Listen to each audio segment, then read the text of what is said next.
Wait, did I unmute my mic? Okay, I did. I was second guess if I unmuted the mic or not. Hi, hello. Hello. How you doing, guys? Hello. Hi. Hi, welcome in. How you guys doing today? New mic? Yeah, I am using the new mic. Yeah. Which I did not tinker with it at all between now and the member stream, so it is still the same settings. You might hear my AC in the background just a little bit. Yeah. I wish it was late in the day enough that I could turn it off, but it'll still get too hot in here. How's the jaw? Kind of sore a little bit right now because I just ate some fries. I probably shouldn't have. It's so hard to resist the temptation. I'm not good at resisting temptation. That's like on one hand, I probably shouldn't eat solid foods right now. But on the other hand, yummy fries. I have not had the procedure yet. For anyone who's thinking like, Chio's eating like solid foods after she had surgery. No. No, it just makes my jaw kind of sore. But it's less hurty today than it was the last time I ate solid foods. So I really think overall my jaw has been doing better today than the last few days. Yeah. I did also take another ibuprofen night before the stream. So if it does start hurting, well, it won't be able to for very long. Yeah. But I don't want to just keep popping ibuprofen all the time. So tomorrow I'm going to be avoiding solid foods. And I'm going to try not to take any ibuprofen. I mean, if I'm hurting, I will. But like, I want to see if I can get away with not doing it. I'm gonna see. Yeah. Hello. You, my love. I hope you feel better soon. Thank you. I hope I feel better soon too. But I really don't think I'm going to until I can get the procedure scheduled. Oh well. I hope I'm not talking about it too much. It's just kind of on my mind constantly right now.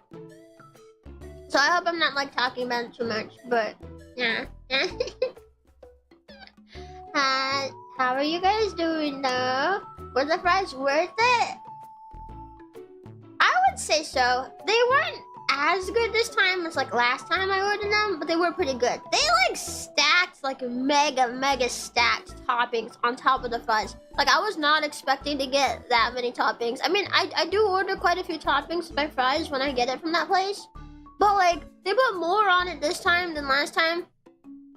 And I spent the exact same amount of money.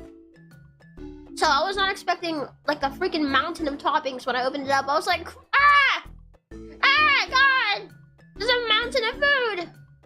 It was insane. Gamba juice is perfect when you can't eat solids. I could go for a smoothie. Yeah. Although I got a smoothie yesterday, so... I got a smoothie yesterday. I got it as a treat after my dentist appointment because I was so brave. I treat myself a lot. I probably shouldn't treat myself so often. I'm good, thanks for asking. You are welcome, I'm glad to hear you're good. Chio, hope your day has been as sweet as you are. Thank you! Yeah, it's been okay. It's been a little bit nicer. Except like this morning, my jaw was hurting me a lot. But aside from this morning, it's been pretty good. It's been pretty okay. Yeah. So for now, we're having a comfy Zach today. And it probably won't be a super long stream. Because talking a lot does tend to irritate my jaw. I guess we'll see. Once the medicine kicks in, I should be good for like an hour or so. I mean, I should be good for longer, but I guess we'll see. Yeah. I was kind of wondering though about my stream tomorrow. Not the Mario Party one. But about the Paper Mario one. I was kind of wondering about that. If I'll be okay, because that one's a lot of talking, because there's a lot of reading. It's RPG game, there's a lot of reading. And I've been doing the Paper Mario chapters all in one go. And I would like to continue doing that. There's only 2 more chapters. I'm torn on what to do, because I don't want to postpone it. Both because I already have for Paper Mario a lot, as well as I haven't really been getting around to Paper Mario recently. And also, that if I postpone it, it'll probably won't be able to be next week either, just due to how many things I've accepted. So it'd probably be like a few weeks out. It'd be a few weeks longer before we revisit. Got my tooth. Revisit the game. But I don't know. I scheduled Paper Mario before I had the tooth problem. Oh well. I'm not sure. I don't want to disappoint people. I just hope I'll be okay. I don't know. Just reschedule the Paper Mario for sure. It's so much talking and voice acting. I know. It's like I want to take care of myself, but I also don't want to because I don't want to disappoint people. I'm not sure what to do. Pennies for breakfast. Welcome to TV Chompers. Hello. Thank you. Hello. I would say after the surgery, take a break for a day, so don't want to aggro your jaw. Yes, after I finally do get the surgery scheduled, I will be taking at least a few days off. I'm gonna have to see like how long, cause I don't know. I might need to take like a whole week off. I don't know. I've only ever had surgery once, and that was when I was a literal baby and I don't remember it at all. So I don't really know what it's like recovering from a surgery because I don't remember the last time I had one. So I don't really know how long I'll have to be like out of commission after the surgery. I don't know if I just need a few days to get to the worst of it and then I'll be okay, or if I should take a whole week. I don't want to do longer than a week if I can help it, because I don't want to be away for too long. I'm gonna miss you guys. I'm gonna miss streaming and playing games. So I don't wanna take away too long. But also they are gonna slice open my mouth. So ow. Certain words hurt my teeth a lot.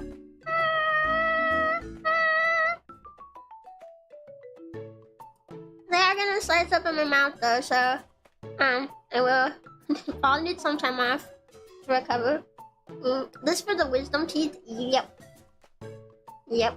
Sorry, I've been talking about it constantly. The last 3 streams, it's been on my mind.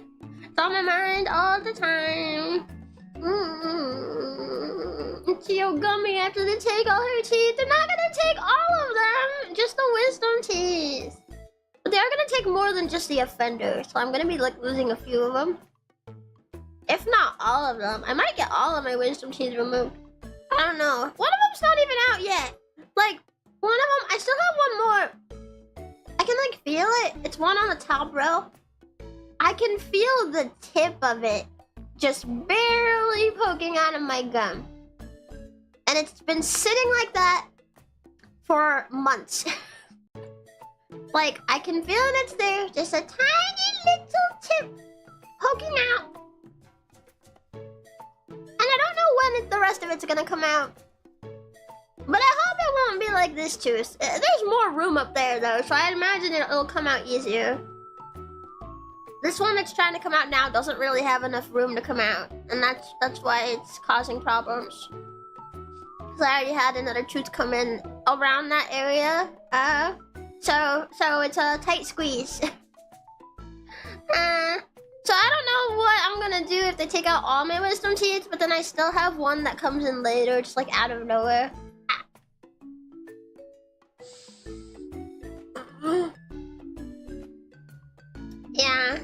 Yeah.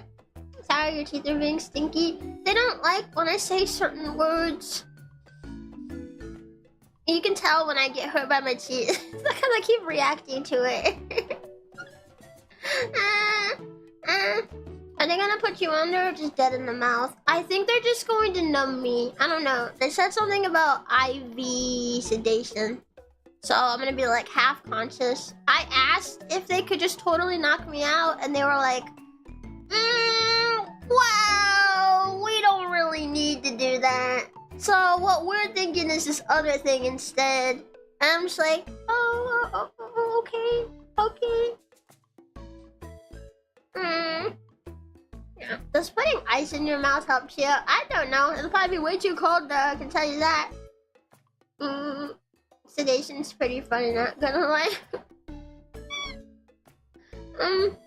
I guess IV sedation is what they were talking about, but they want me to go get a consultation with this other doctor. That's the consultation I keep talking about, where he is going to decide what the treatment plan is. So the IV sedation thing could change. I don't know. I'm hoping we don't go for anything lighter, though. I do not want to feel this happening to me. I do not want to feel the pain. I do not want to be aware of it. I really wish I could just be totally knocked out for it. But they won't do that for me, so... Well, I guess it would also be a lot more money to do that, too.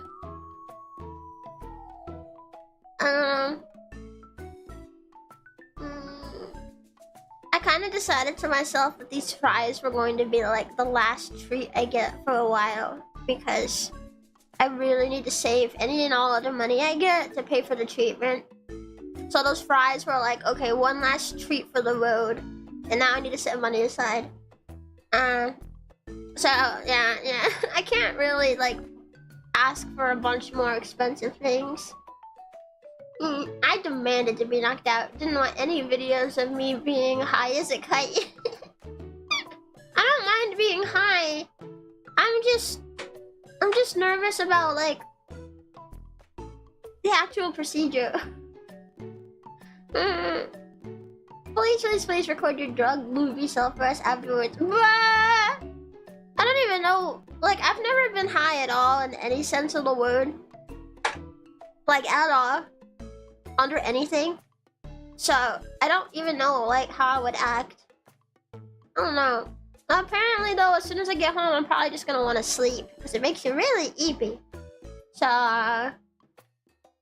yeah. I had them knock me out the second time. I remember talking to them, then suddenly I was in the waiting room. Yeah, like, I wish that was what I could do. I tried to ask them about it. I tried to ask even a second time, but they were, like, insistent. I don't know. Are you nervous with needles? I haven't gotten a shot in a long time, but I don't think so. Maybe? I don't know. I'd rather take the needle, though.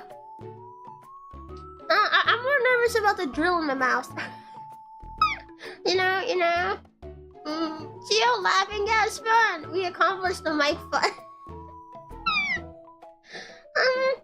Well, you guys can do whatever you want with your money. But I also, even if you guys did fund it, I don't know if I could convince the doctor to do that. So I can't guarantee that it would happen. Yeah, I don't know. I'm not really good at getting doctors to listen to me. Yeah. My first two, I said all kinds of random embarrassing stuff that made zero sense. Of course, my parents had to see it, so they never let me live it down. I'm just gonna hope that my roommate doesn't bring it up 10,000 times, because she's gonna be the one driving me home after the procedure.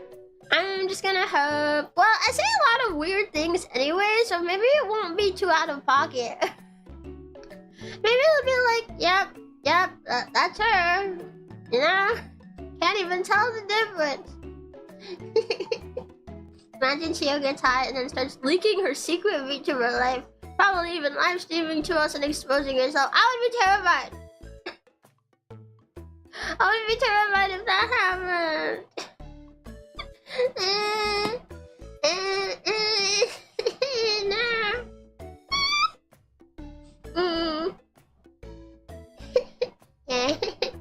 I remember being really tired, but also laughing afterwards, being painful for a couple of days. How bad is the pain? Like, for anyone here who's had the wisdom teeth taken out, how bad is it? Also, Satoshi! Thank you for being a member for 2 whole months, dear! Satoshi! Hi!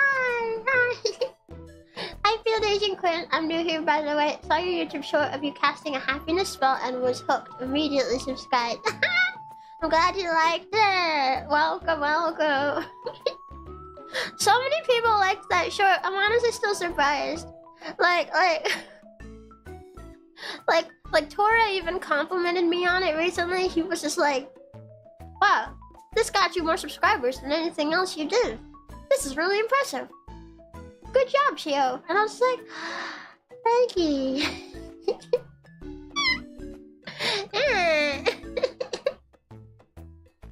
Yeah, so I did really good. I want to do more stuff like that. But of course, right as I started to seriously brainstorm about it, that's when my tooth started acting up. So, yeah, it's a weird time. It's a weird time. Okay, so if 1 is a splinter and 10 is knee coming out of your socket, it's probably a 4. Oh, that's not too bad. Yeah, that's not too bad. I wonder how that compared to the pain I'm already having. I wonder if it won't be much worse. A relief in comparison to the pain wisdom teeth bring. Well, in that case, maybe it's not so bad. I don't know. I feel like I got some pain tolerance, honestly. Because outside of that one time I wanted to like claw my jaw off from how bad it was, it hasn't really been that bad. Like, it's bad enough that I'm like wishing it would stop and being upset and frustrated and in a bad mood but I've had worse pains. I've had much worse.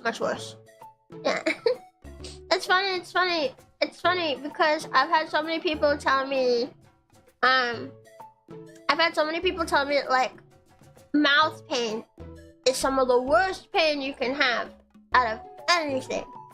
And like, it's definitely painful. Like, I don't mean to downplay like what I'm feeling. It's definitely been painful. It's been rough, especially when it gets on the worst side. But I've had a lot worse. I don't want to like go into too many details, but I know I once had a doctor thingy involving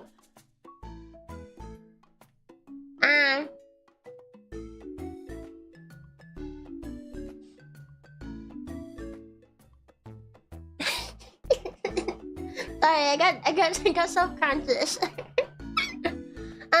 No, not a catheter. I once had like a doctor thingy involving the egg room, you know? The baby room. Yeah. Not because of like a pregnancy or anything like that. It was nothing like that. It was like a health check sort of thing. But that was the most painful thing I have ever been through. Like, it was really bad. Like, I still have PTSD whenever it comes to going to that kind of doctor. I still have PTSD if they have to put any sort of tool in me for any reason whatsoever. I get like really panicky, even if they're not gonna touch that part. It's really scary now. So compared to that, this mouth pain is nothing. Yeah. No, I did not lay an egg. I was like, I didn't want to say the word, you know? You know? What that metal thing? Yeah.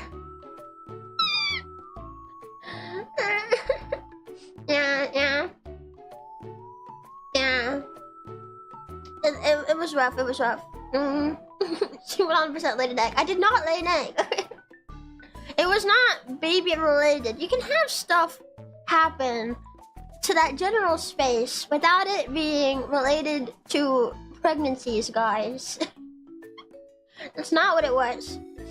But I'm just saying, it's super stupidly hypersensitive. So having some kind of like test done on it was super painful. It was like atrociously painful. And I hope I never ever have to feel that again in my life. Ooh, Chomps wouldn't know. I know, most of you guys are dudes. That's why I'm telling you. Yeah. But I can also tell you from personal experience. Well, not in the same context as what I'm about to say, because this, but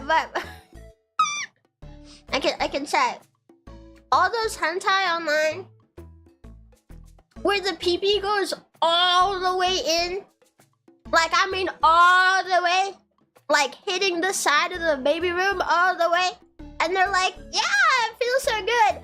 It does not feel good. No, having that touch does not feel good. All of that hentai is a lie. It is lying. It is lying to you. It does not feel good to have anything at all touching that space. So do not believe those hentai, they are lies. Yeah.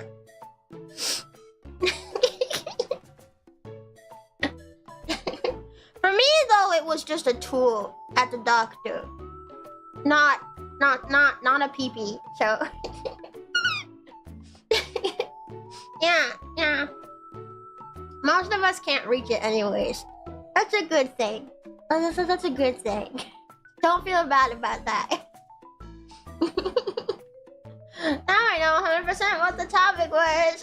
Okay, it was, the topic is about rating pain, like a pain scale. It's just that my number one most painful experience just happens to be with that part of the body, okay? I don't mean to make it sexual. I don't mean to make it inappropriate.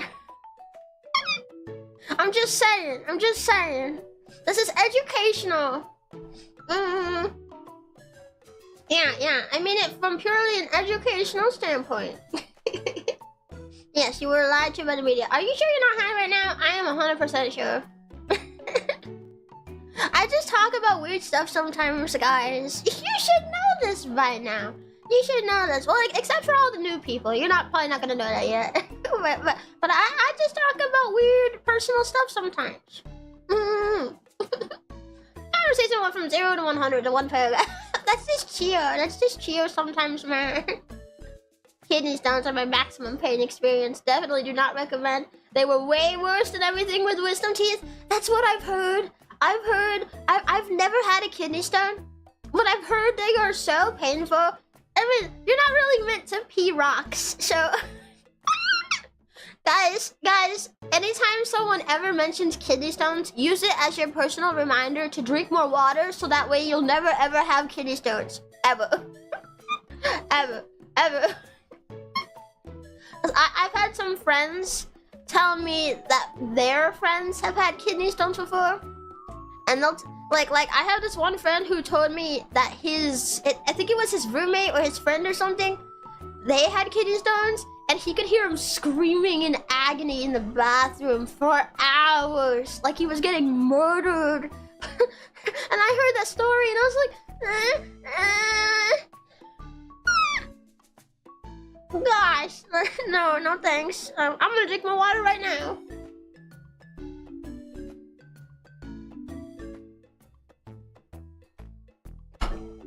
Because apparently if you drink water, you're less likely to get them. So make sure you drink water. Yeah. Yeah, you are not. Yeah, I'm not high. I'm just weird. I'm not high. I'm just weird. I hope that's okay. My most painful experience is definitely March 2023. I was dying from an infection in my stomach and got rushed to the emergency room. So when I was a kid, I needed a tooth out. Well, they didn't have any child gas masks. After an hour of me not being knocked out, they decided good enough. Long story short, it was not just vibrations I spent another hour screaming my head off about. Both of those stories sound awful!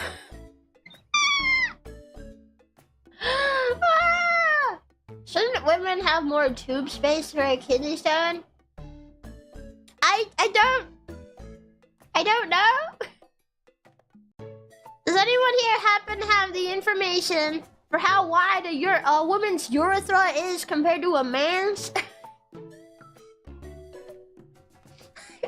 I can't say I've ever looked for that information. I can't say I've ever thought to look for that information. No, they don't. Okay, that's what I was thinking. No. No. Because, you see, the spot where the eggs come from is not where the pee comes from. So that room down there, you can't attribute that to the space you would have for kidney stones. That is a completely separate thing. Just in case anyone here doesn't know. Because some people don't always get the best schooling. I'm not judging at all. I'm not just as someone who also didn't get the best schooling. I'm not judging at all. Just in case there's anyone here who didn't know, now you know. Now you know. Yeah. Aren't babies stored in the bladder? No. They're stored in the butt. Duh. If they come from mommy's tummy, well, you know what? Everything else from mommy's tummy comes from her butt. So the babies come from her butt too. Duh. Man, you guys are so stupid sometimes. I'm just kidding.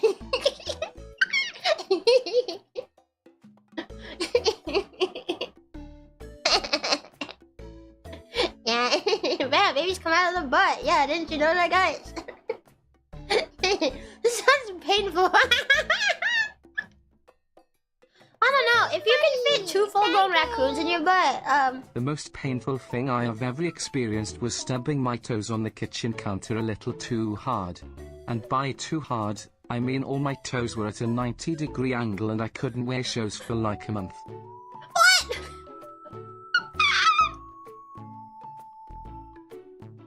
What?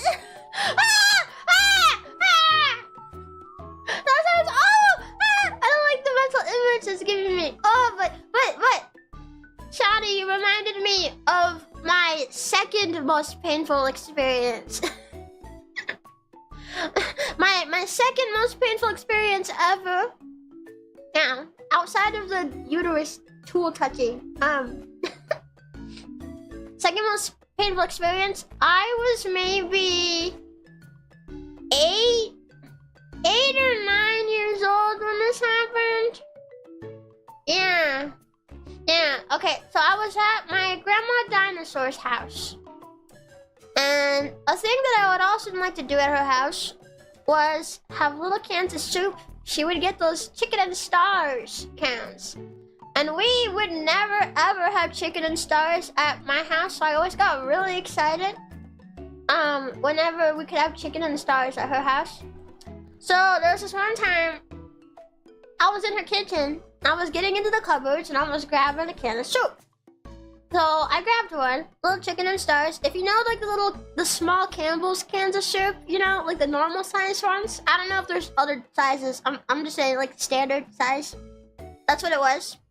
So I picked it up and I'm holding it in front of me. And then the can just slipped through my hand. I guess I didn't grab it hard enough because it slipped straight through my hand.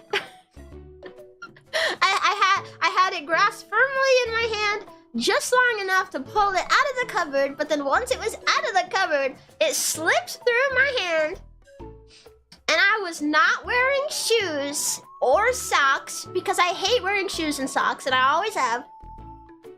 And the can falls straight onto, I think it was my middle toe on my right foot. That hurt so bad. Like, I immediately started crying. My grandma was like calling my mom, didn't know what to do. My entire toe turned purple. I cried for the rest of the night, and by the end of the night, that toenail just completely came off. It just came off. The entire thing just came off on its own. So my toe was bald. My toe was bald for a few days while a new one grew back in. Yeah, the toenail coming off though, that didn't hurt at all. Like it probably sounds like it would hurt. It didn't hurt at all. It was just the can hitting my foot part that hurt a lot. So yeah, one of my toenails is not as old as all the others of my toenails. Fun fact. One of them is several years younger. Yeah. Did you give your toe a wig? I wish I did have something. I did not put any kind of cover on it. I probably should have, but I don't know. I was a kid. I didn't know about like what to do if that happened. I just gave it a few days, started to grow a new one. And then that was it. That's the end of that story. ever since then, I've always made sure to be extra careful not to drop cans. Actually, I think a few times I have dropped more cans, but I like instinctively flinch back now, like super fast, and they've never hit my foot again.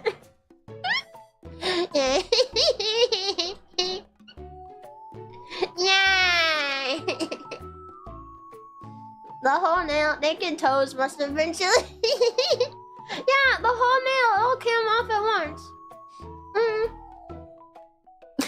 I'm sorry if that's hard to listen to.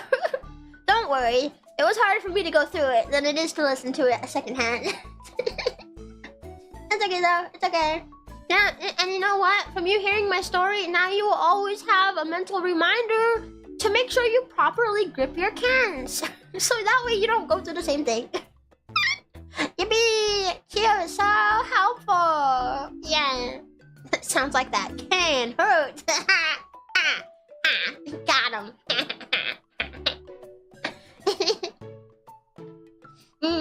Fun fact, not really. When you reach a certain pain threshold, you start to sweat immensely and pass in and out of consciousness of... I don't think I have ever hit that. Even when I had like my egg room checking, I remember the doctors didn't want me to immediately sit up because a lot of people can pass out from the pain. I did not pass out.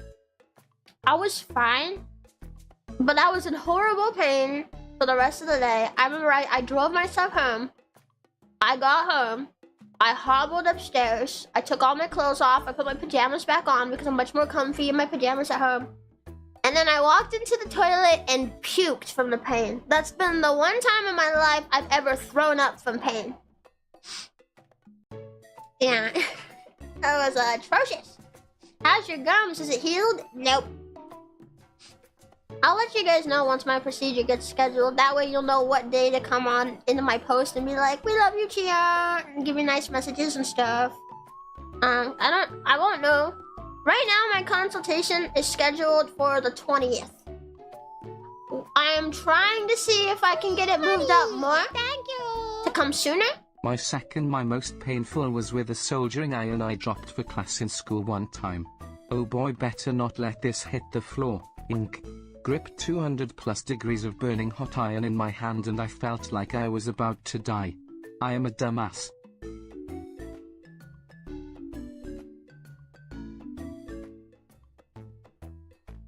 So did you brand yourself? Thank you. P-rocks form from heavy concentration of urine crystallizing in the kidneys. They start hurting when roughly traveling down your ureters and through the bladder and urethra. P-rock knowledge smile. P-rock smile knowledge smile. Thanks, P-rock info. We were just wondering. See guys, okay, so you have to make sure you drink water, because if you got too much pee in there that's not mixed with water, then it's gonna become a rock, and you gotta pee out a rock. So if you don't want to pee out rocks, make sure you drink plenty of water. Anyway, what was I saying? I hope you didn't brand yourself with the iron. You have a scar? Do you have any scars? I have a few scars. I probably shouldn't say where they are though, just for privacy reasons. Cause you know, I like to go to conventions sometimes and not be recognized. Yeah. I have a couple scars though. Yeah. Anyway, what was I saying? My consultation right now is scheduled for the 20th. I am trying to see if I can get that moved up sooner. So, I'm gonna see if we can get it moved up sooner. But for right now, it's scheduled on the 20th. The consultation will be when I find out when the actual procedure gets scheduled. So I won't know until then. The 20th is so far away! It's not even the 10th yet! Not for me anyway. Maybe it is for some of you guys, depending on like where you live. But for me, it's not. It's the 9th still. And this sucks. This sucks. Yeah. You wanna know how I got these scars? Batman. These scars.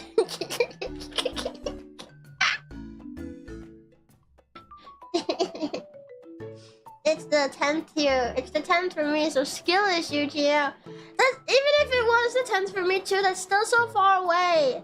That's so far away for me to just simply know what my treatment's gonna be and to not even get the procedure. That's not even happening that day. I'm really hoping I can get it moved up some more. Yeah. You can tell you have some Chio. It shows on your face. No, this bandage is for aesthetic.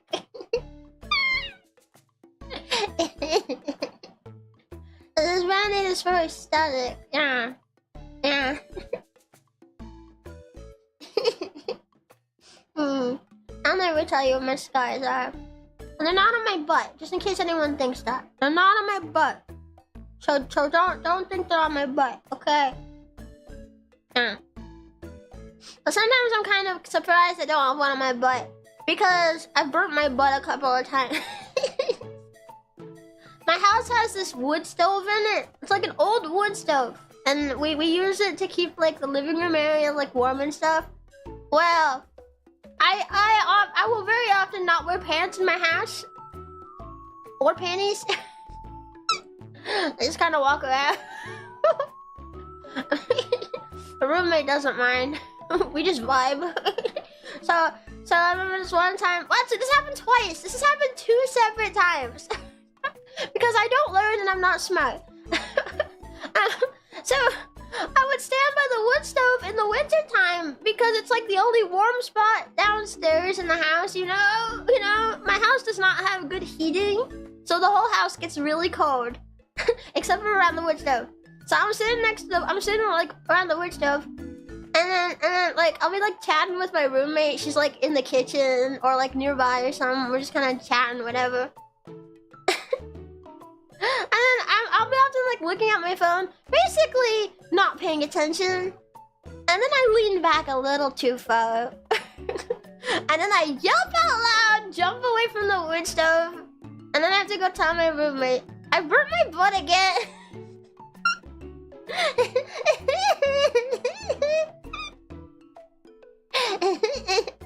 It wasn't bad though, okay? It healed up. There's no scars. It wasn't that bad. There was just a little pink mark on my butt for a while.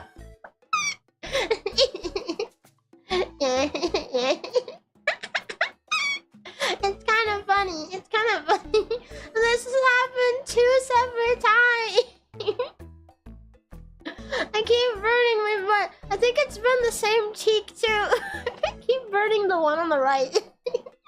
Proof? I am not sending you proof. Also, this happened forever ago. I'm not gonna go burn my butt again on purpose and then send you a photo of my butt cheek. No.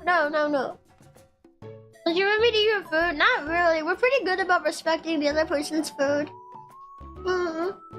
If we do want something that's the other person's, we just ask. I mean, there's been a couple of times where she's eaten some of my stuff accidentally, like forgetting it's mine and not realizing. But she'll always like compensate me if she does. So we're pretty aight. We're pretty aight. Yeah. I guess you never learn. I probably never will. Once winter rolls around again, I'd say there's a decent chance it might happen again. Can I have your Go-Gurt? Joke's on you, I don't have Go-Gurt. I wish I did sometimes though. Well, then again, I don't like yogurt that much. I don't know. There's the little child in me that wants Go-Gurt again because I haven't had Go-Gurt in forever and my parents wouldn't buy it for me. But then there's the rest of me that's like, well, I don't like yogurt much anymore. So like, I want to go buy it, but I also know it's not really worth my money because I don't like it that much. Maybe it would though, cause it's Go-Gurt. Go-Gurt was so good. I liked Go-Gurt, and then I really liked the Trix yogurt back when they had that. Yeah.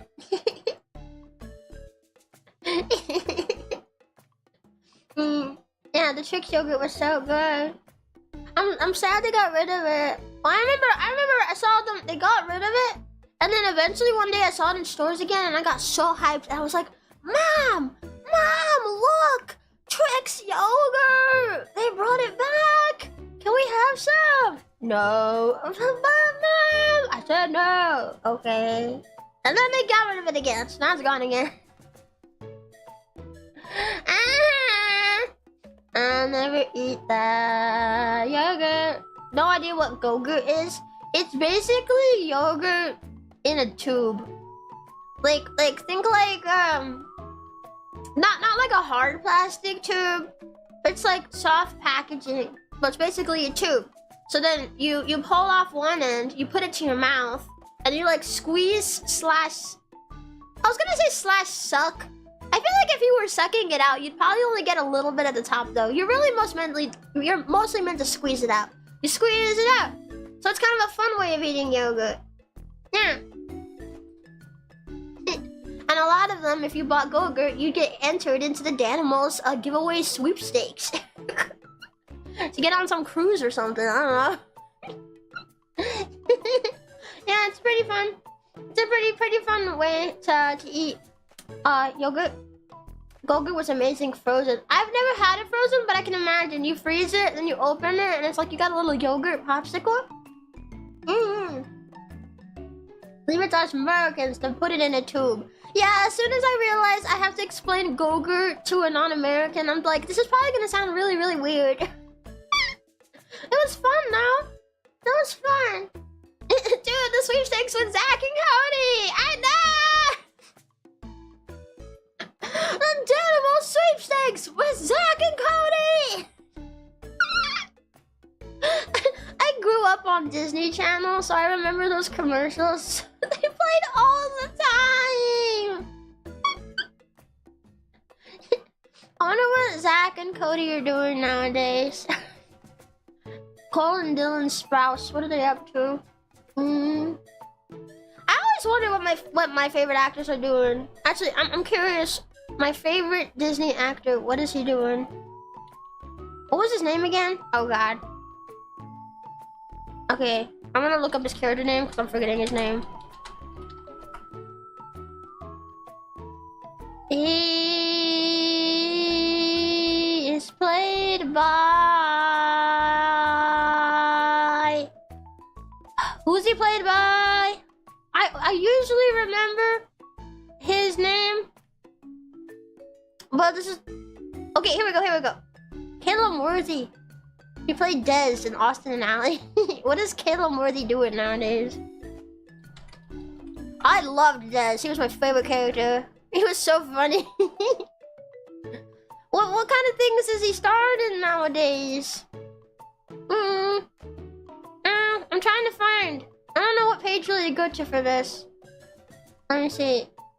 Okay. He was in The Riddler, Secrets in the Dark. Ooh. Party Down. Wait, Pacific Rim the Black? He was in Pacific Rim? I don't really know what that is. Pieces of Her, Shedding Angels, Pandemica, Utopia. Oh, they sound so adult now. Whoa. I forgot he was in Bizarre Vark! Ah! I remember that! Do you guys ever watch that show?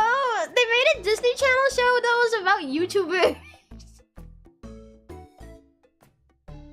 Man, Bizarre Vark died off though before the VTuber before the VTuber boom. So there's no VTubers in it.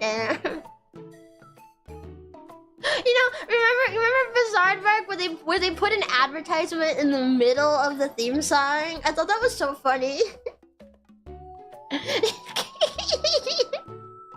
Yeah. It had Jake Paul, so it kind of pissed me off. See, like, I have mixed feelings on that because I know Jake Paul is not like, well, I don't know. I don't want to. I know there's been like, you know, he's not the most loved person. But I really loved his character in the show. Like, I understood why he left the show. I guess I heard he didn't get on too well with the Disney staff. But I was still sad to see his character leave because I really liked his character. He did a good job at portraying it. Yeah. I want to watch Bizarre Vark. I feel like that was one of the last good Disney shows. before, wait, he was in, oh, never mind, that's a different thing. I misread it and thought it was something else. Wait, he was in Wander Over Yonder? Wait, what character did he voice?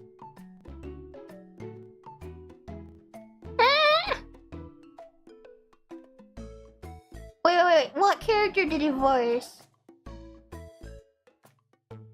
I don't see him in this list here.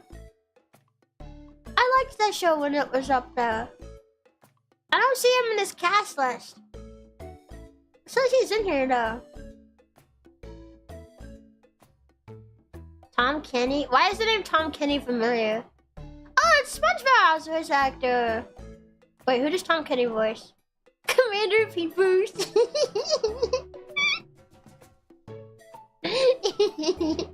I'll be honest, I don't remember who that is. Disney keeps canceling all the good stuff. And then they put out bad stuff.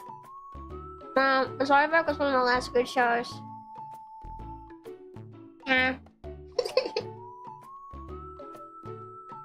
Man, okay, I wanna watch some of this stuff that he's been in, cause I really liked him. He was good.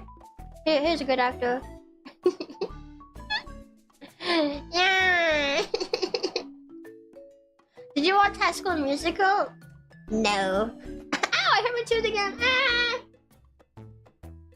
No. I'll be honest, this is probably gonna be a hot take. I don't like High School Musical. I think it's cringy. I'm one of the few people, I think, who never really cared about it. I'm not big a fan of it. Well, I'm not a big fan of musicals in general. But then a musical that's just about cringy teens being cringy teens. No thanks. I would say I have not seen very many musicals. I have not seen any of the classics, any of the greats. So I'll say this right now, I have not seen any of the greats. But I think out of the musicals I have seen, I don't like High School Musical, but I do like another cringy one. Did you guys watch, what was it called? Did you guys watch Teen Beach Movie?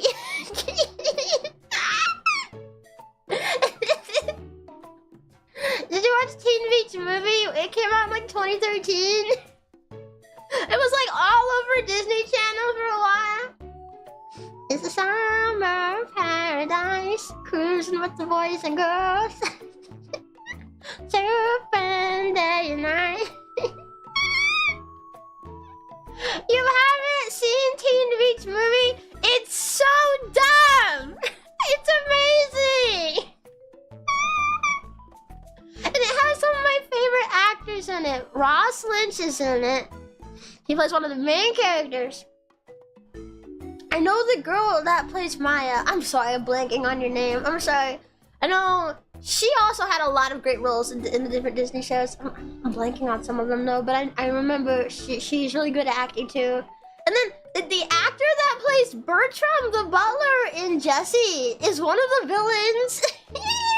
I love Bertram! Yeah! Teen Beach Movie! Wasn't one of the characters in that called Tanner? Yes! Ah! Ah! No! One of the characters is named Tanner! Ah! Yeah, he was the really tan, like, beach boy who was, like, really dumb. He was like the beach pretty jock boy who would, like, not wear a shirt, but have, like, he'd have, like, the open, unbuttoned shirt would show off his abs. He'd, like, smile at the camera, and his teeth would go, like, ding! The whole thing is meant to be cringy, and that's why it's good. It's really funny. Yeah. It's about these two kids. Two teenagers. One of them really likes this old movie. He watches it all the time. He's obsessed with it. And basically, they go out into the water and they get caught in these big waves. And it somehow magically transports them into the movie. So then they're stuck in the movie, and throughout the film, they're like slowly getting assimilated into being part of the movie, and they have to figure out how to escape. Yeah. It's really dumb. It's really cringy. It's like, it's meant to be though, I think, and it's really, really good. Tanner is everywhere. No, this is a different Tanner, okay? This Tanner is actually tan. This Tanner is tanner than Tanner.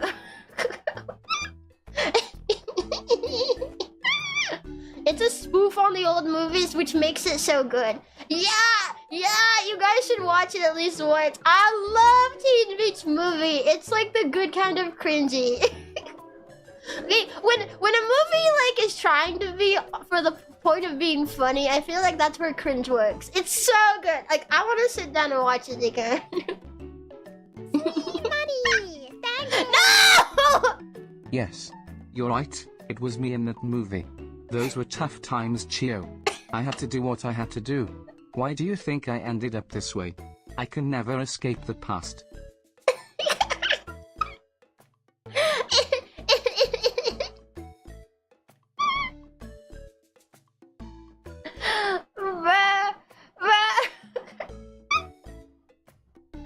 Alright, now I wanna see Tanner from Scrutinize then do one of the songs that Tanner sang in the Teen Beach Movie. Did he have his own song? I don't think he did. Demon, thank you for being a member for 1 month. Honestly, Teen Beach Movie would be a really funny watch along. Yes! Yes! Yes! I would watch Teen Beach Movie. I'd do a members watch along of Teen Beach Movie. I'll figure out how watch alongs work and then do a watch along of Teen Beach Movie. It's so dumb. It's so dumb. Hang on, I have to remember what the Teen Beach Movies songs are. I remember I didn't really like Butch's song that much. Stop the Music, was it called? Teen Beach Movie songs. I think I had like the soundtrack. Oh, Maya Mitchell, that's her the other girl. Oh my god, there's like 3 different versions of Meant to Be. Oh yeah, I forgot about that song. When it's meant to be. I forgot the rest of the words. Wait, can I get the lyrics? Wait, can I... Wait. When it's meant to be, you go kinda crazy. Meant to be, you forget your name. When it's meant to be, it's destiny calling, and nothing ever will be the same. La da da, la da da da, la da la la la.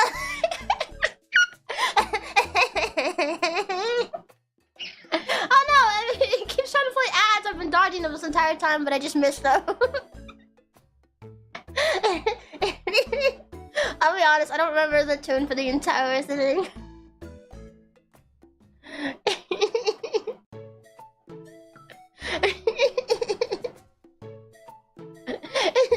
here it is in the lyrics.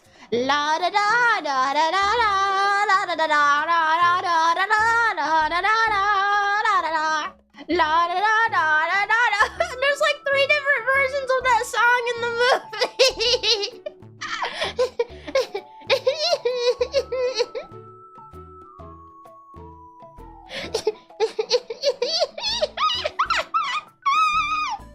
I forgot about that. I forgot it plays that song like 3 times.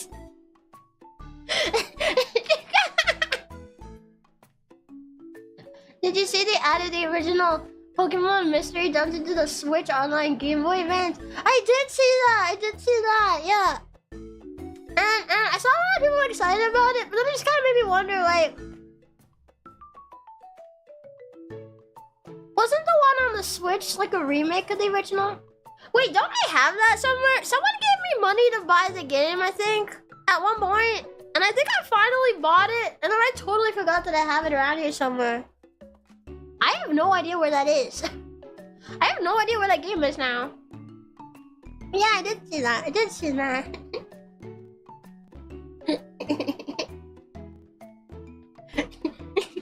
La da da la da da da la da da da la da da la da da da la da.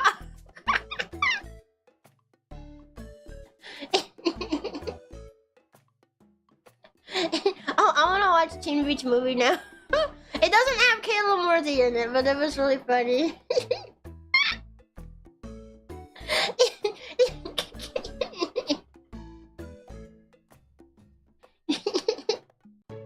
I'm upset that in future Mystery Dungeon games they took out Cubone as a playable character. Oh, you know, I don't think Cubone is even one in Explorers of Sky. But what I hated though was when Gates to Infinity came out, they like seriously culled the characters that you could be. Like in Explorers of Sky, you can be any of the starters leading up to like, I think Gen 1 through 4. Because those were the gens that were out at the time. Gen 1 through 4, you could be any of the starters. There was Eevee and Pikachu, of course. But then you could also be, you could be a Rioldo, you could be a Vulpix, a Skitty. What are some other ones? So I'm just gonna look it up. I'm just gonna look it up. Playable Pokemon Mystery Dungeon Explorers of Sky. What are the starter ones? Oh, Shinxes. You can play as a Shinx.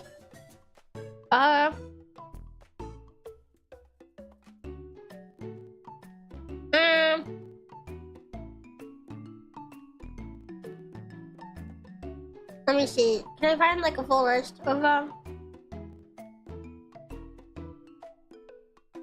Okay. The playable characters from Explorers of Sky were Bulbasaur, Charmander, Squirtle, Pikachu, Vulpix. Meowth, I know you can only have as your partner. Eevee, Chikorita, Cyndaquil, Totodile, Phanpy, Trico, Torchic, Mudkip, Skitty, Turtwig, Chimchar, Piplup, Shinx. Munchlax was another one that could only be your partner. And then there's Riolu. Yeah. So you have like a decent cast of characters that you can play as from that game. But then when Gates to Infinity came out, which was the next game, you can be any of the Unova starters. And then Pikachu. That's it. That's it. That is it. That is it. That is it. I was like, what is this lack of selection? It was awful. Hi, Chio. Hi, Occupation. How you doing? What's your favorite Pokemon, Chio Chompi? My favorite is Natu. I like Natu. He's just a round orb. He's just a round orb. He's so cute. Round orb burb. Round orb burb. Yeah. Yeah. Didn't a lot of Disney movies have like the same 3 or 4 actors starring all the time? For Disney movies, they would often have some actors that were like stars in a show at the time. But I wouldn't say it's not like the same people like across all movies. Like another one that I remember liking from Disney is Bad Hair Day. Not a musical, but I remember I really liked it. It has a really dumb plot. It's kind of dumb, but it's like it was okay for a Disney movie, so I liked it more. It's about this girl who struggles to make her own decisions. She bases everything she does on the opinions of those around her and kind of struggles to be her own person. And then one day, while preparing for like a school dance or something, she gets caught up with a secret agent who is trying to stop the heist of a bad guy. And then they have to stop the heist of the bad guy together. and she learns how to be her own person along the way. It sounds incredibly stupid, and it kind of is, but it was pretty good for a Disney movie, and it stars two of my favorite Disney actors. Yeah. Allie, the girl that plays Allie from Austin and Allie, is the main character. And then the lady that plays the mom from Good Luck Charlie is the other main character. I love them so much. I'm sorry I can't actually remember a lot of the actors' names. I mostly watched these shows when I was younger, and I've always been bad with names. I'd probably be better with them now. I'm forgetting like all the actors' names except for like a few. Morning, good morning. How you doing, my goatee? Yeah, he's so spherical. He is. Naru is the best. Yeah. Do you guys have a favorite Pokemon? Do you guys have a favorite Disney movie? No, a favorite Disney Channel movie. I'm gonna be specific. Not just Disney movie. Disney Channel movie. Most of them are bad, but do you have one that you like the most? Out of all the bad Disney Channel movies, which is your favorite? Blaziken. Blaziken is your favorite Disney movie. Kibon and Blaziken are really good. I didn't have Disney Channel. You're missing out. I never actually got to watch Disney Channel, so I can't say. I would say the best thing that ever came on Disney Channel, at least out of what I was able to watch, because I know a lot of people think the best era of Disney is the one that came before this show that I'm about to talk about. A lot of people think like the era with like Hannah Montana, Zack and Cody, That's So Raven was the best era of Disney. I do remember getting to catch some of that here and there. I didn't consistently have live TV when I was younger. It was like, there were periods where I did have it, and then there were periods where I didn't have it. So I wasn't able to consistently watch a lot of these shows. I do remember seeing some of that era. I remember I liked Hannah Montana, sort of, when I was younger. It was okay. But my favorite show I've ever seen on Disney Channel that still has yet to be topped is Good Luck Charlie. If you guys haven't seen that, you're missing out. It is such a good show from start to finish. I feel like a lot of Disney Channel shows, if they're good at the beginning, then they tend to struggle later on. Even like Austin and Ally has that issue. I don't like the last season of Austin and Ally because it becomes just like, will they, won't they? And they milk that. They milk it for the entire season. Even like down to the finale, they have them breaking up and getting back together. And I'm just like, if you're gonna break up this many times, you might as well just stay broken up at this point. Because like, bruh, that is not a healthy relationship. If you're just constantly breaking up. Bruh, I didn't really like that. The humor, otherwise, the humor in Austin Alley was really great. I really liked the stupid humor in the characters until that season. It was fantastic. But Good Luck Charlie is like good start to finish. And there's even an episode that has the Muppets in it. The Muppets made a guest appearance on the show. I love that episode. And they sing a song. There's a song where the Muppets sing it with the actors from Good Luck Charlie. It's so good. I love that show. I love Good Luck Charlie. Yeah, Good Luck Charlie. You gotta watch it. The Disney Channel that sticks in my head for some reason is the Wizards of Waverly First One. Oh yeah, I remember I sort of saw that. Yeah, I saw like some episodes here and there. It was pretty good. I remember the movie that came out. I remember that movie was pretty good. I've heard they're like trying to come out with a new version of it. Wow, so many people here haven't seen Disney Channel. They used to like Halloween Channel as a kid. Oh, Halloween Town's pretty good. Yeah, I like the first one the best. I've seen the other two. I can't really remember the third one too much. I remember I didn't like the second one as much, so the first one's my favorite. Yeah. It's kind of a campy family Halloween movie. Oh, I remember I liked The Little Vampire too. The Little Vampire. That little kid that meets the vampire family. That movie's pretty good. That's a pretty good movie, yeah. I used to watch the Good Luck Charlie Christmas movie every year. Yeah! The Christmas movie! Did you watch Kim Possible? I would watch it when it was on TV. Honestly, I want to sit down and watch it again. I kind of wanna like log into Disney Plus on my computer, and then like just watch stuff while I'm like working on stuff. Yeah. I want to sit down and watch more TV. You remember the cheesy crossovers? Wizards on deck with Hannah Montana? Yeah! I thought like the three-way crossover was really cool because you don't often see a lot of crossovers like that. Good Luck Charlie had some crossovers too. I know. Good Luck Charlie, it had a crossover with the Muppets. I'm choking on my own spit. It had a crossover with Austin and Ally. It had a crossover with Jessie. Yeah! All the best shows at the time. Gotta go, sadly, 2 a.m. I'm retired. Okay, Shawnee, have a good night. Have a good night. Good night. Thanks for coming by. I was more of a Nickelodeon kid, sorry, Chio. Man, I'm the only one here who grew up on Disney Channel. My parents wouldn't let me watch most of Nickelodeon and Cartoon Network, so they thought it was inappropriate. Like, I remember one Nickelodeon show I really want to watch. I want to watch Fairly Odd Parents. Because I used to watch that when I was younger. Until the episode where Cosmo gives birth. My parents took one look at that and they were like, nope, you're not watching the show anymore. And then I wasn't allowed to watch it. And I still haven't gotten to watch it. Yeah. Although, they did let me watch the really crappy live-action movie that starred, I think, Drake Bell. They were putting it on live TV.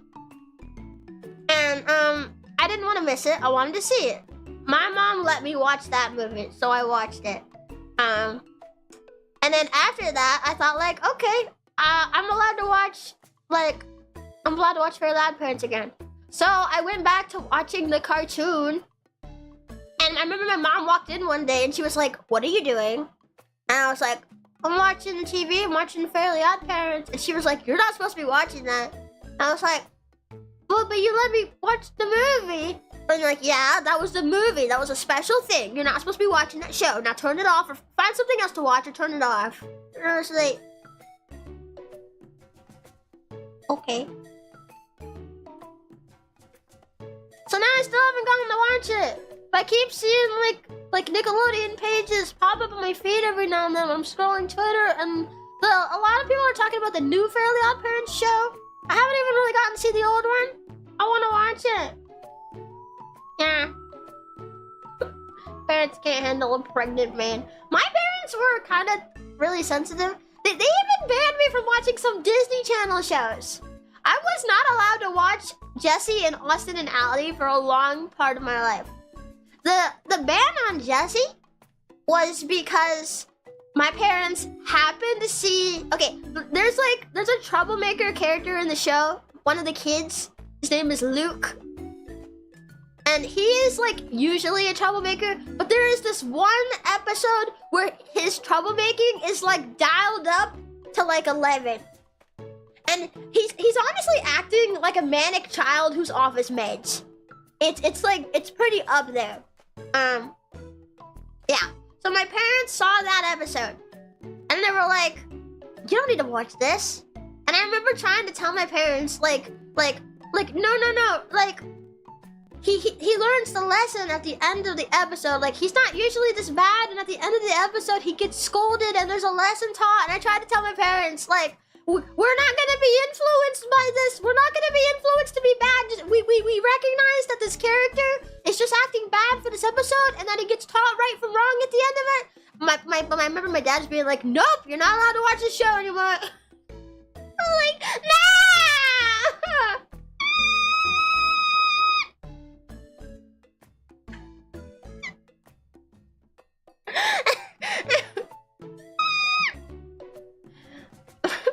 And then they banned Austin and Ally because they thought it was too stupid. Which, it is stupid, but that's why we liked it. We liked it because it had really stupid humor. It was so stupid.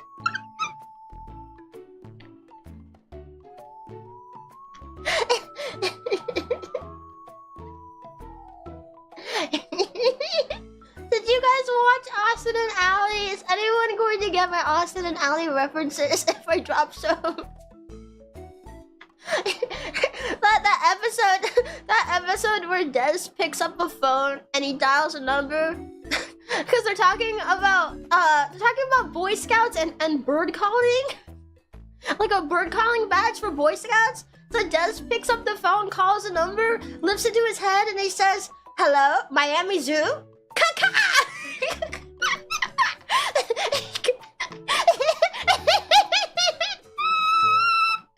Get it? Because he called the birds on the phone.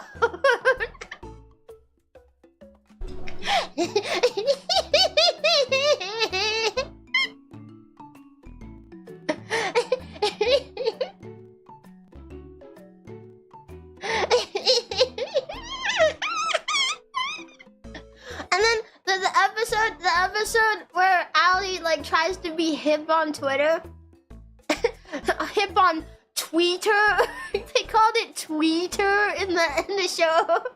So she's just like really bad at getting engagement and like relating to the other kids. Honestly, she kind of feels like an autistic character. When I think about it, she's like so really different. But like there's an episode where she tries to like be hip on Twitter, and like it's like based around a soup restaurant, that whole episode. So she's like, all right, I'll put Dez's fake spider in my soup. Take a photo, I'll call it spider noodle soup. So then she posts it, and it starts getting like bad reviews and stuff for the restaurant. So then they set out to like make a commercial because they might bring more positivity to it. And they're trying to think like, what should we write in this commercial? Or what should the script be? And this one character, her friend Trish, is like, okay, I got it. Ah, there's a spider in my soup. And then Ally is like, I don't think that's going to help us sell more soups. And then she's just like, okay, I got it. Ah, there's not a spider in my soup.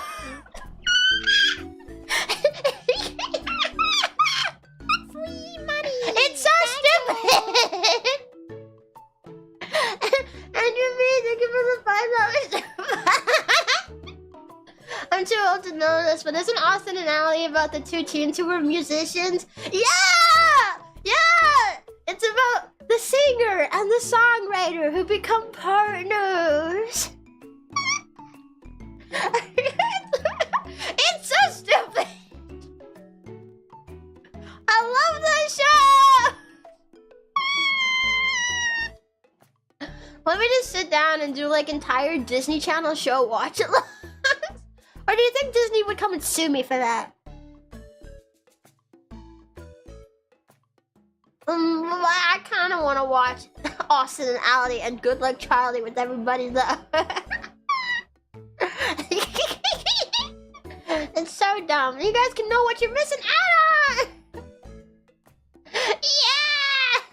Yeah! They would, oh.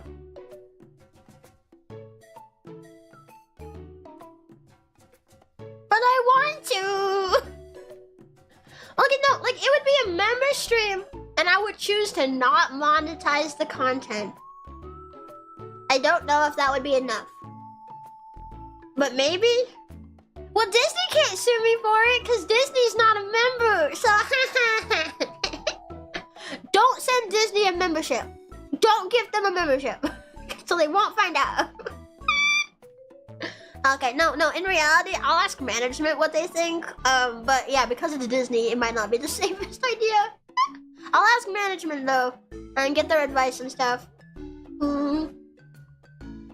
don't know, cause like, I know Lottie has done some like Godzilla watch-alongs.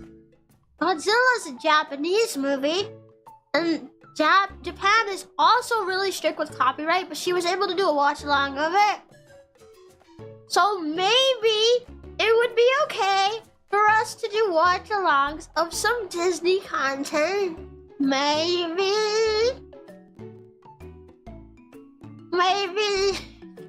Now I'm gonna ask first before I do anything.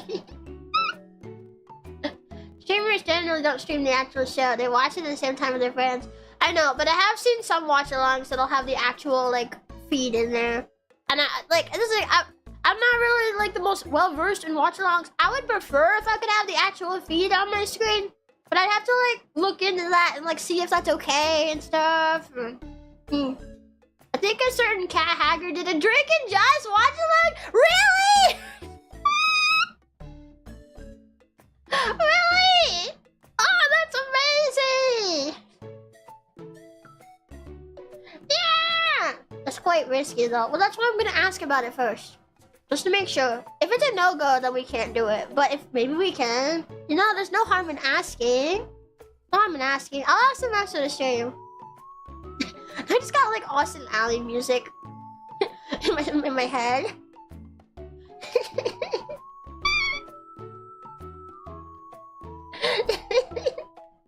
When the crowd wants more, I bring on the thunder. Cause you got my back and I'm not going under. You're my core, you're my heart, we're the perfect chord. And I'm seeing us together on every billboard. We're heading to the top, we got it on lock. You make me say, hey, cause we'll keep rocking. Oh, there's no way I can make it without ya. Do it without ya. Be here without ya.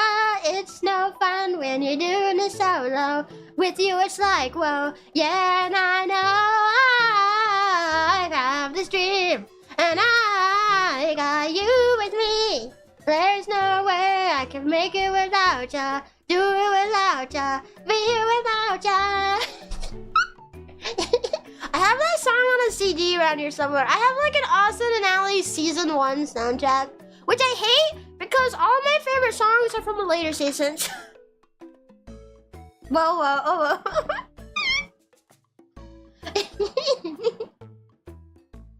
Yeah. I probably got a couple of those words wrong because that's just like purely based on memory. I do not have the lyrics open, but I think I did okay. Yeah, yeah. Maybe I shouldn't sing full Disney songs in here because Disney might come and like strike the vibe. Disney gonna be like, she sang the Austin and Alley theme song. Can her do it now?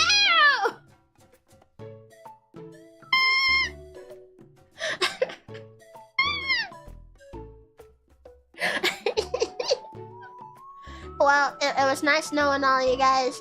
Just before Disney comes in and brings me the hammer. Sniper is getting in position. Yeah. Yeah. You may not do that as to strike Abby. Nah, it's fine. I don't even have the instrumentals playing. If I had that playing, then it'd probably definitely get like, you know, whatever. I think at most it'd probably get like a claim. A copyright claim's not the same as a copyright strike. Yeah. Yeah. Ooh. Cause like my covers will get copyright claims because it's copyrighted content. Basically just means you can't monetize it, or like the monetization is gonna like go towards the copyright owner instead if you can monetize it, you know? A strike is when there's like an actual like warning on your channel and they're like, hey, don't do that. You get another couple of these and you're out, buddy. Yeah, strikes are what you don't want. Claims aren't that bad though. Claims are basically like I said, like can't monetize it, but they'll let you use the content. That's like what it is for my Digimon cover. I don't make money off of the Digimon cover because it is copyrighted content, but they allow me to keep it up, so I'm not gonna have people like coming after me. At least I shouldn't have people coming after me over it. Yeah. Watch Disney buy out Pixel? I don't think I want that. I don't think I'd want that. Like, we would maybe have like a ton of funding behind us if that happened. But I don't think Disney understands anime or the VTuber industry. I don't think they would make good decisions. Yeah. Imagine Disney buys out Pixel and then you still can't do Disney watch along. You still can't do Disney watch alongs on YouTube because they'll copyright their own VTubers. Actually, I'm kind of surprised we didn't see a Disney VTuber during the VTuber boom. There were so many companies jumping on it. Do you guys remember Do you guys remember the Tony the Tiger VTuber? Tony the Tiger was a VTuber once. Can I find a photo of him? Tony the Tiger VTuber. It did not last very long. Wait, I found a photo of it.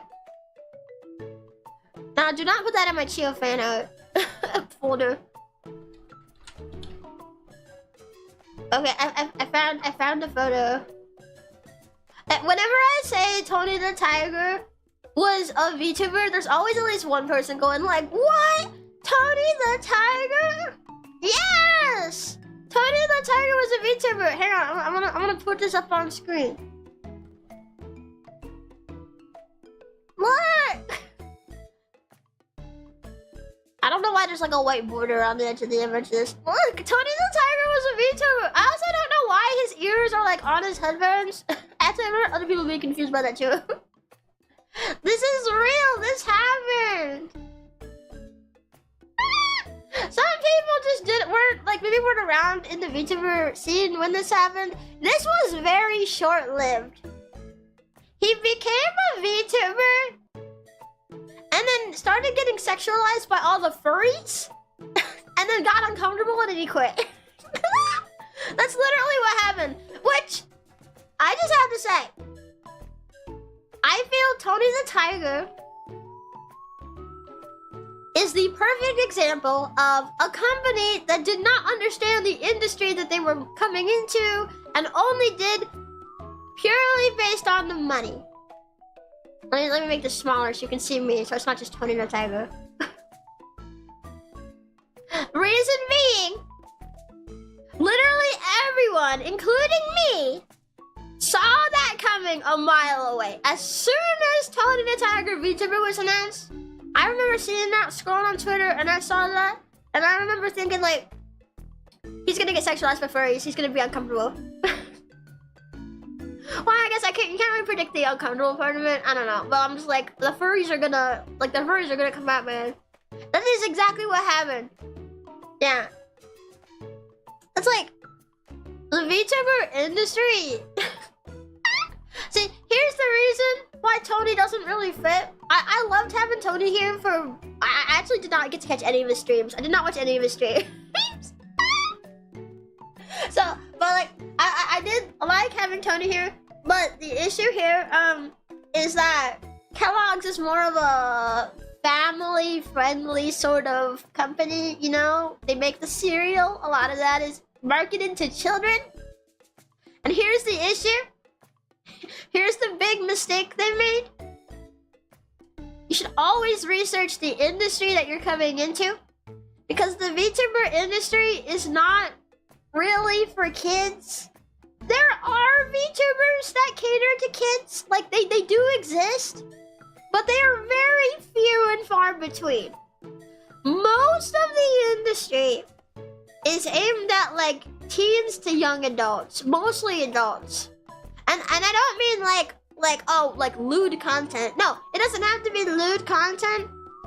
Like even me, I would say I'm not for kids. I make content for adults, even though I pretend to be like pretend. Okay, I guess maybe not pretend. You guys will say I'm just straight up baby dinosaur. It's not pretend. I'm gonna say it's pretend though, just for copium. So even though I'm like baby vibes dinosaur, and I talk about like Pokemon and my favorite Disney Channel shows, I'm still not marketed at kids. Like I make content for adults. I like having adults here. I don't really want kids here, you know. Emotion ruined. It's all pretend. It's all pretend. The baby dinosaur vibes are all an act. No, I'm just kidding.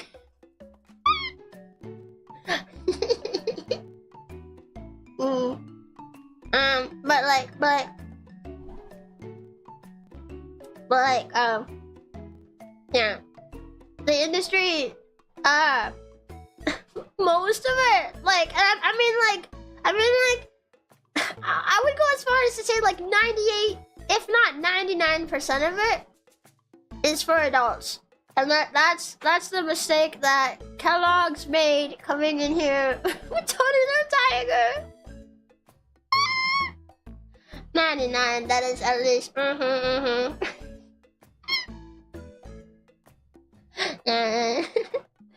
I don't know why I said pretends to be. Because honestly, I act the exact same way off stream. I act the exact same way. If I'm like in the privacy of my house, I don't go out there and be weird around strangers who are gonna stare at me because I don't like being stared at.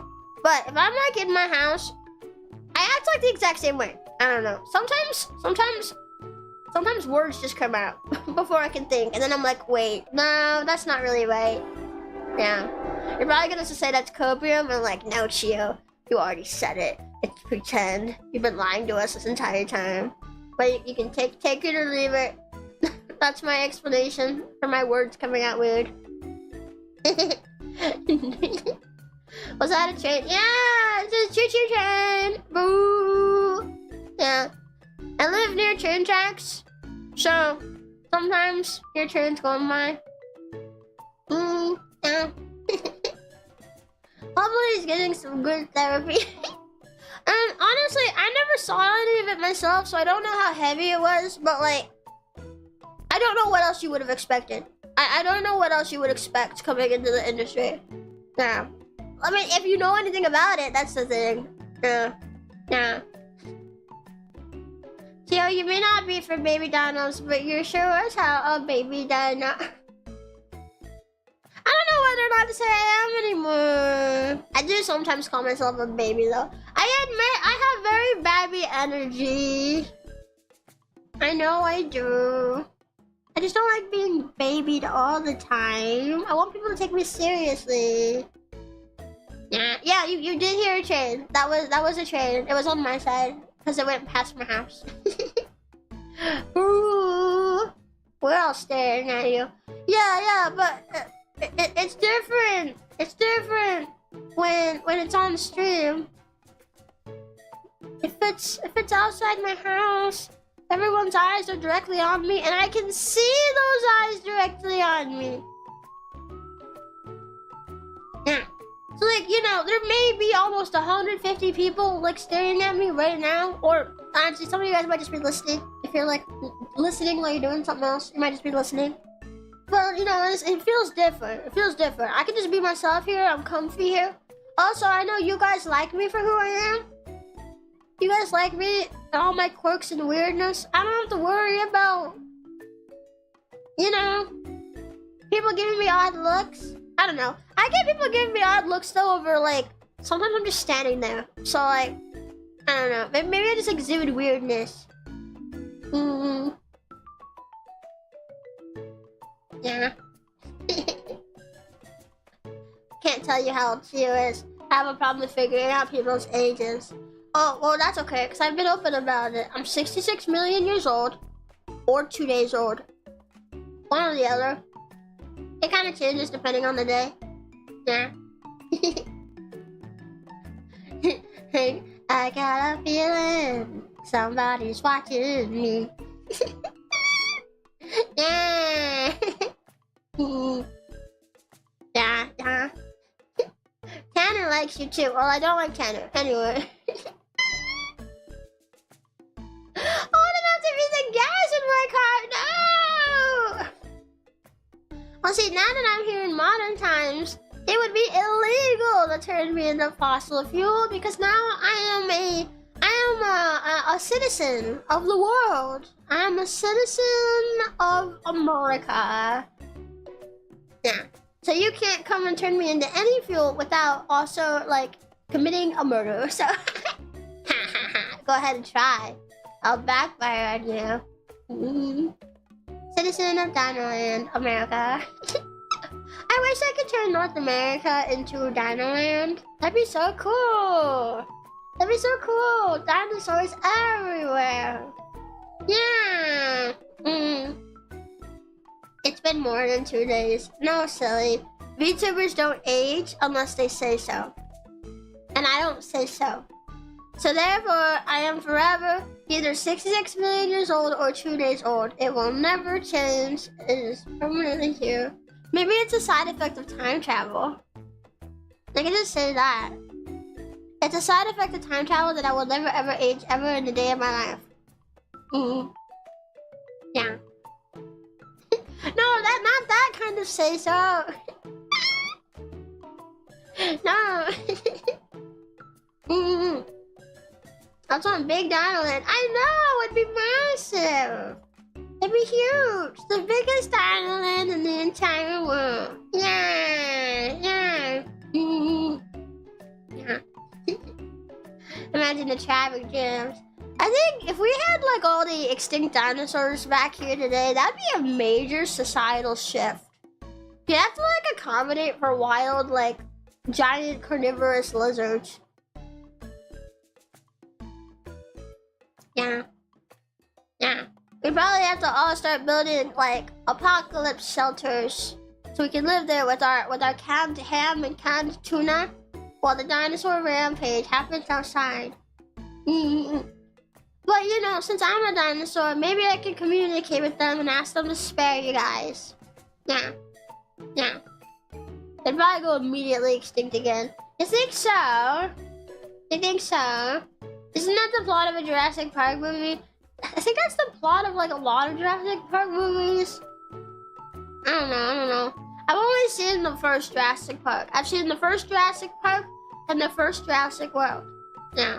Maybe I should grab the second Jurassic Park and be like, movie night! Yeah, and then I watch it. Not on here, just in my spare time. So I can say I've watched it. Yeah. I'm a bit on the fence though, because in my opinion, second movies tend to be kind of weird. I mean, it depends on the franchise. But a lot of the ones I've watched, the second movie tends to not be the best. Except for like a few exceptions. Yeah. Like, I saw the second Avatar movie. The Blue People Avatar. I thought that one was really good. I was crying at the end. It made me cry. I was really sad. Yeah, yeah. Have you guys seen that movie? Also, if I can just say, it always baffled me that people hate on that movie. People say like, it's just the same plot done again. And they're like, bruh. And I feel like I'm the only one sitting here going like, well, the story wasn't resolved in the first movie. I think it's better to think of it as like, this franchise is treated like chapters. The first movie is chapter 1. The second movie is chapter 2. It makes a lot of sense. Yeah. Yeah. I haven't even seen the first one. I think they're good. The Avatar movies get a lot of hate, but I actually really like them. I think they're really well done. I'm excited for the third one to come out. Yeah. I liked it. I thought it was cool. Yeah. It may not be like the most unique movie ever. Like, there's been other movies with a similar plot line and stuff, but that's most movies. That's like most movies. I also hate when people hate on something saying like it's not original enough. Go ahead and give me a 100% original idea right here. I'll wait. Something that's never been done before ever. I'll wait. Go ahead. Yeah, you can't think of anything. Because so many of ideas have been done before, and we all pull from like the same sort of influence when we go to come up with ideas. So like, nothing's like totally original. It's all gonna be similar to something. I got nothing to you. Yeah. Yeah.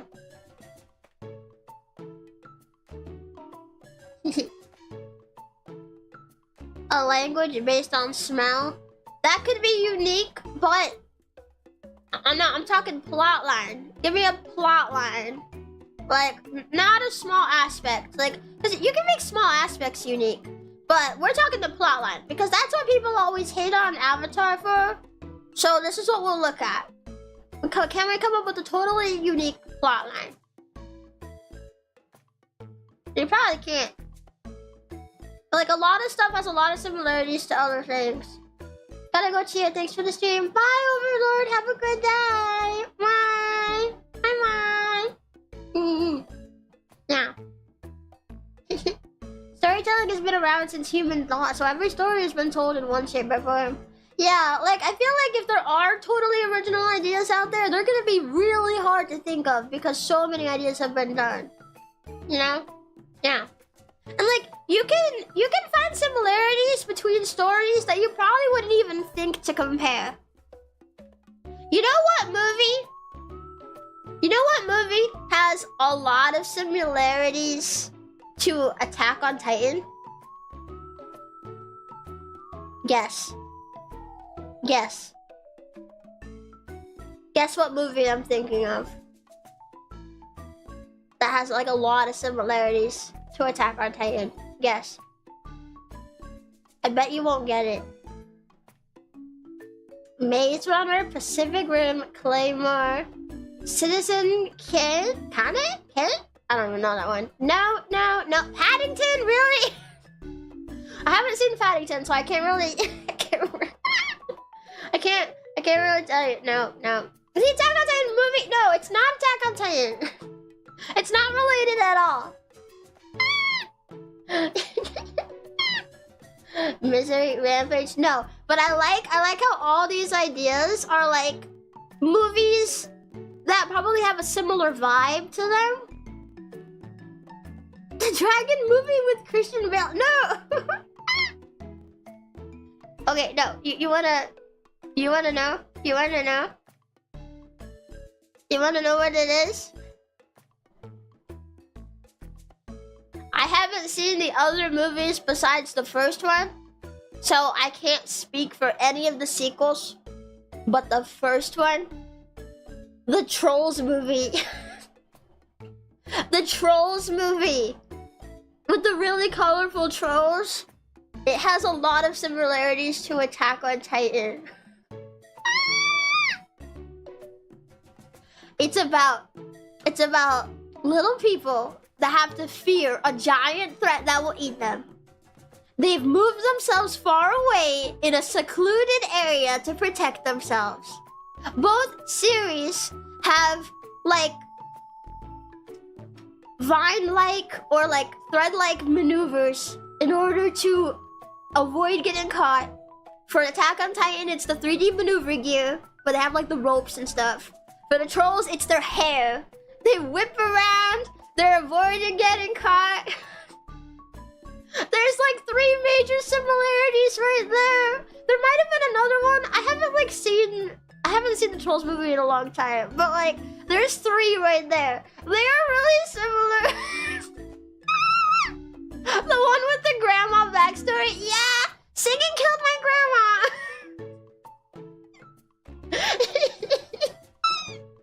They do, and I love this comparison once I realized it because I feel like it always illustrates my point. They're not exactly the same, but that's the point. Like, unless something is like totally intentionally a ripoff, they're not gonna be exactly the same. But there are still similarities. If people wanna say like, oh man, Attack on Titan was so original, or like Trolls was so original. Well, like, not really, because they both share a lot of the same ideas. You know? They're like totally different. You probably ever wouldn't think to compare them ever. But they have similarities if you break them down. And that's why I hate when people like hate on something for not being original enough.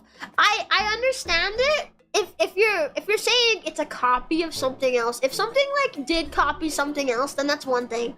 But if you're just saying like, well, it has the same basic plotline as this other movie, so it's not original enough. Like, I've seen Avatar compared to Ferngully, I think it is. I have not seen Ferngully, so I can't really compare them too much. But from what I understand, the similarity is just the basic plotline of a party threatening a nature and wild habitat and another party trying to stop them. Which, if you break it down further, take out the nature aspect, one party trying to stop another party from wrecking something. How many movies has that? Like, they might be similar in that they both have the habitat aspect, but like, that is a really basic plotline. Like, so many movies have that. And it's not a problem. It's not a problem. There's plenty of other differences between these two movies, I'm sure, that set them apart and make them unique. And I wish more people would see that. Yeah. Yeah, the old movie about fairies. Yeah. Yeah. If only the trolls just like the Titans.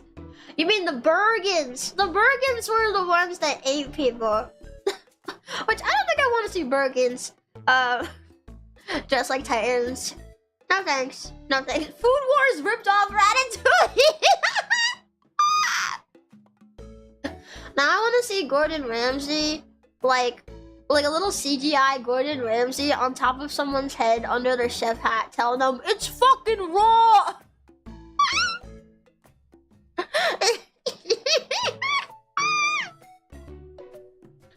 Yeah, no, like seriously.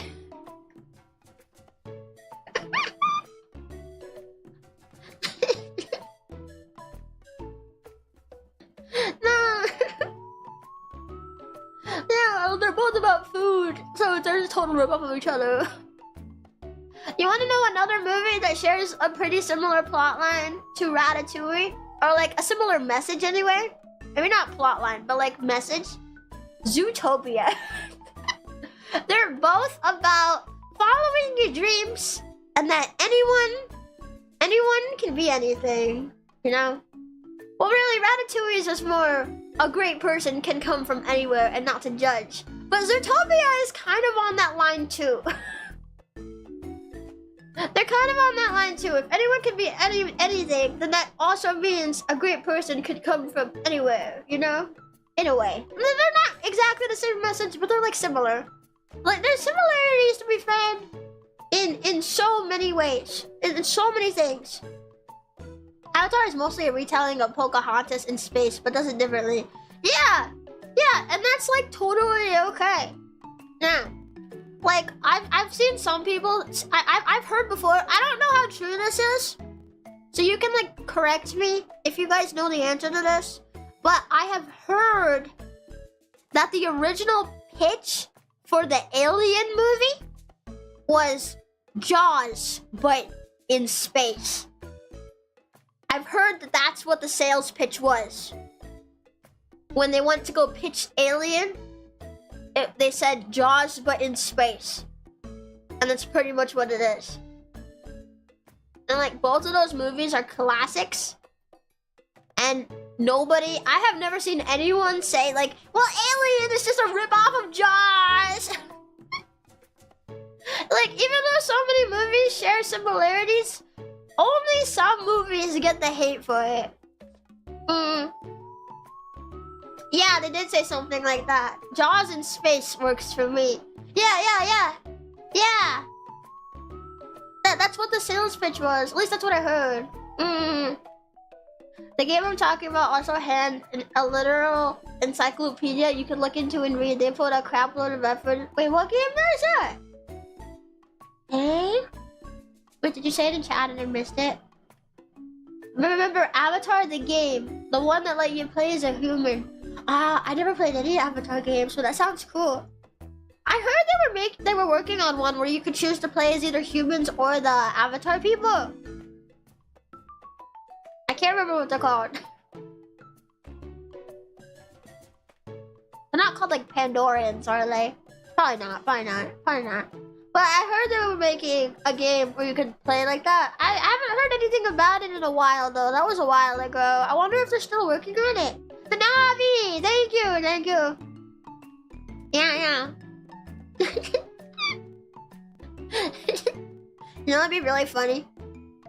If for the next movie, they had a Navi character that walks up to the main character and says, "Hey, listen!"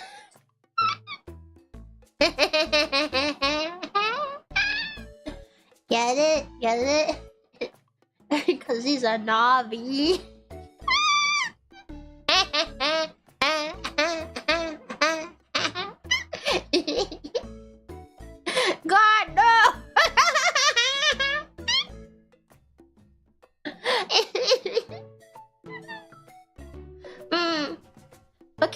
dynamics in Alien is different from Jaws, from what I remember. Yeah, that's the point. They might have like a similar premise in there's a beast hunting people down and killing people, but having the same premise doesn't make something a copy. That's the entire point of what I'm saying. Because there's plenty of differences. Really, all that matters when it comes to making something is that there's enough difference to make it your own. And that applies to literally anything. That applies to movies, it applies to TV shows, it applies to books, it applies to YouTube videos. Literally anything. Yeah. Like, it is totally okay to borrow ideas from people as long as you make it your own and don't just copy verbatim. And if you ask any big creator the same thing, they will tell you the same thing. Like, there's a lot of people out there that demonize similar ideas. Really, the only thing that should be demonized is just copying word for word. If you're just straight ripping and copying and taking credit, if you're not bothering to change stuff about it to make it your own unique take, like, that's where there could be a problem. That's where there could be the problem. But as long as you're, like, making it your own thing, and you're trying to, like, make it unique to you, like, you can't just copyright basic ideas, you know? You know, that's not how the world works. If that's how it worked, we would have ran out of new series and franchises a long time ago. And I wish more people would realize that. I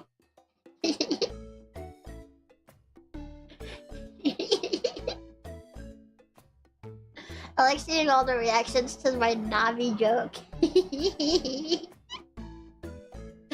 Literally nobody would understand that reference. No, I think a lot of people would. Depends on how you do it. Depends on how you do it, yeah. Yeah.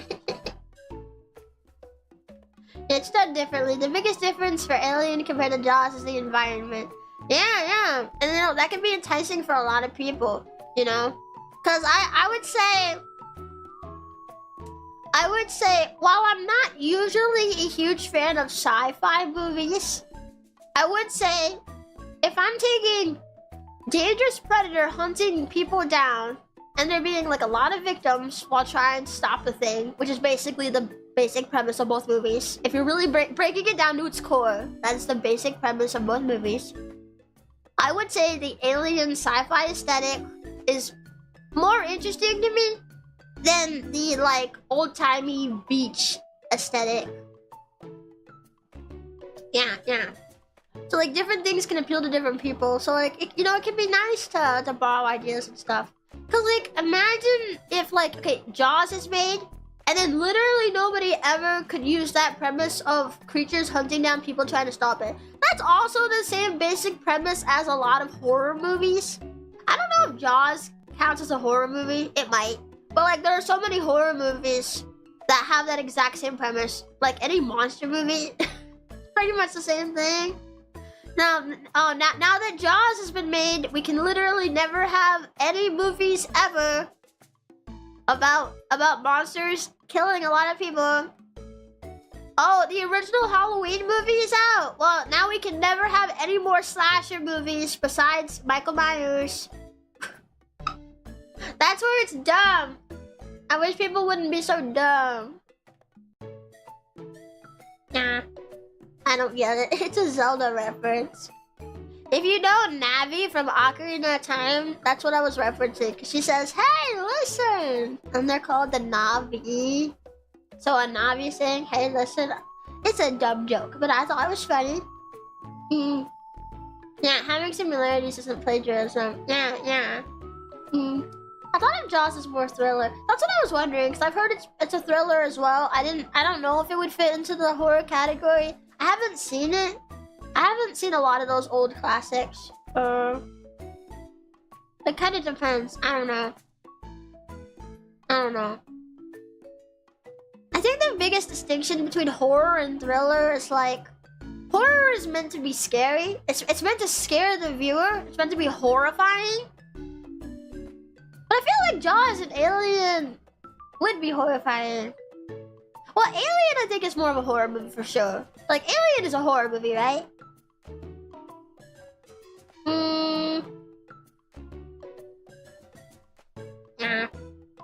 being fair, the last time Navi was referenced in the series was in Twilight Princess Wii version as the Wiimote icon.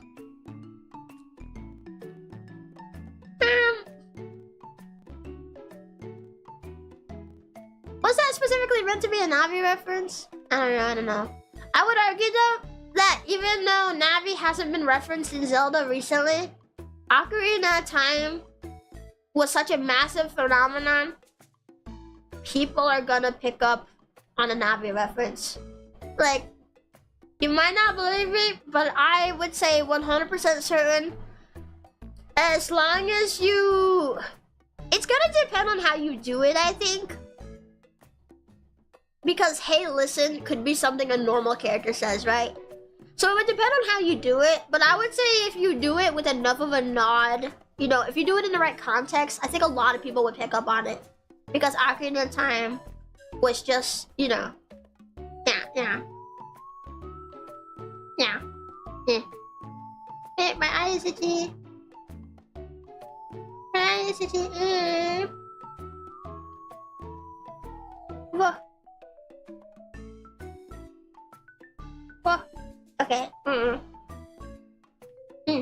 I guess Jaws is scary for people who are scared of deeper open seas.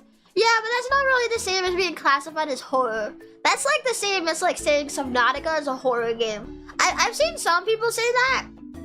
But Subnautica at its core is not meant to be a horror game.